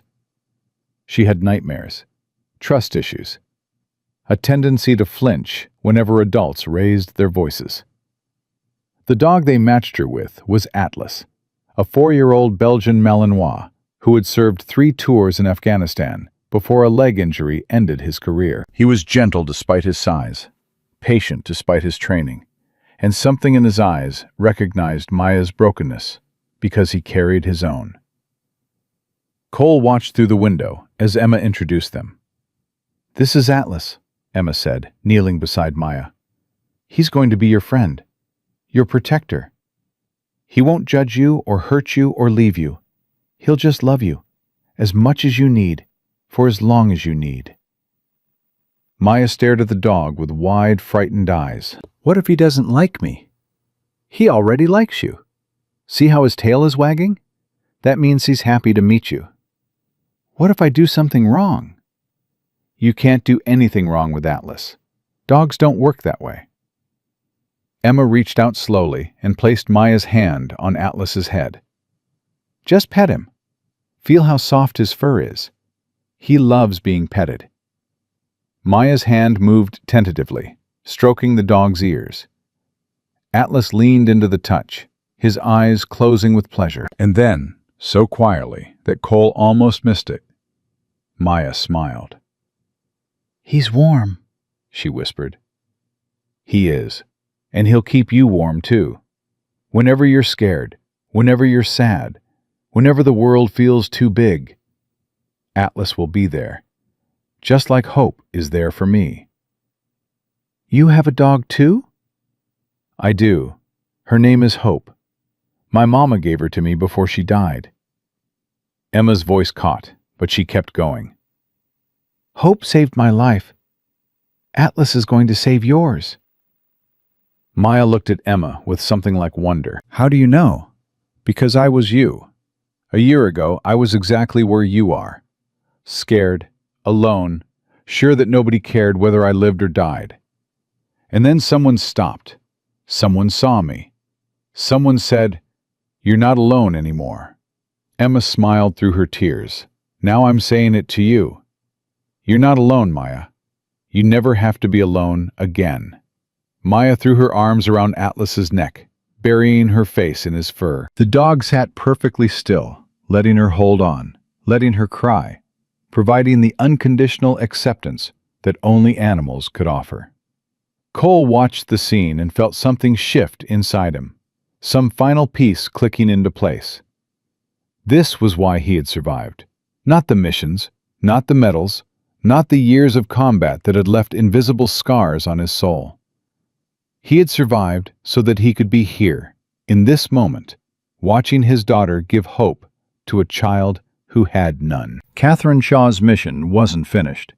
It had just found new hands to carry it forward. The anniversary of their meeting arrived without fanfare. 1 year since a little girl on a street corner had begged strangers to take her puppy. 1 year since Cole had made the decision that changed everything. He didn't plan anything elaborate. Just a quiet dinner at home. Pizza, at Emma's insistence, with Titan and Hope curled together by the fireplace. A year ago today, Emma said, twirling a piece of pepperoni between her fingers, I thought I was going to die. Emma, no, let me finish. She looked at him with eyes that had seen too much, but still held light. I thought I was going to die, and I thought nobody would care.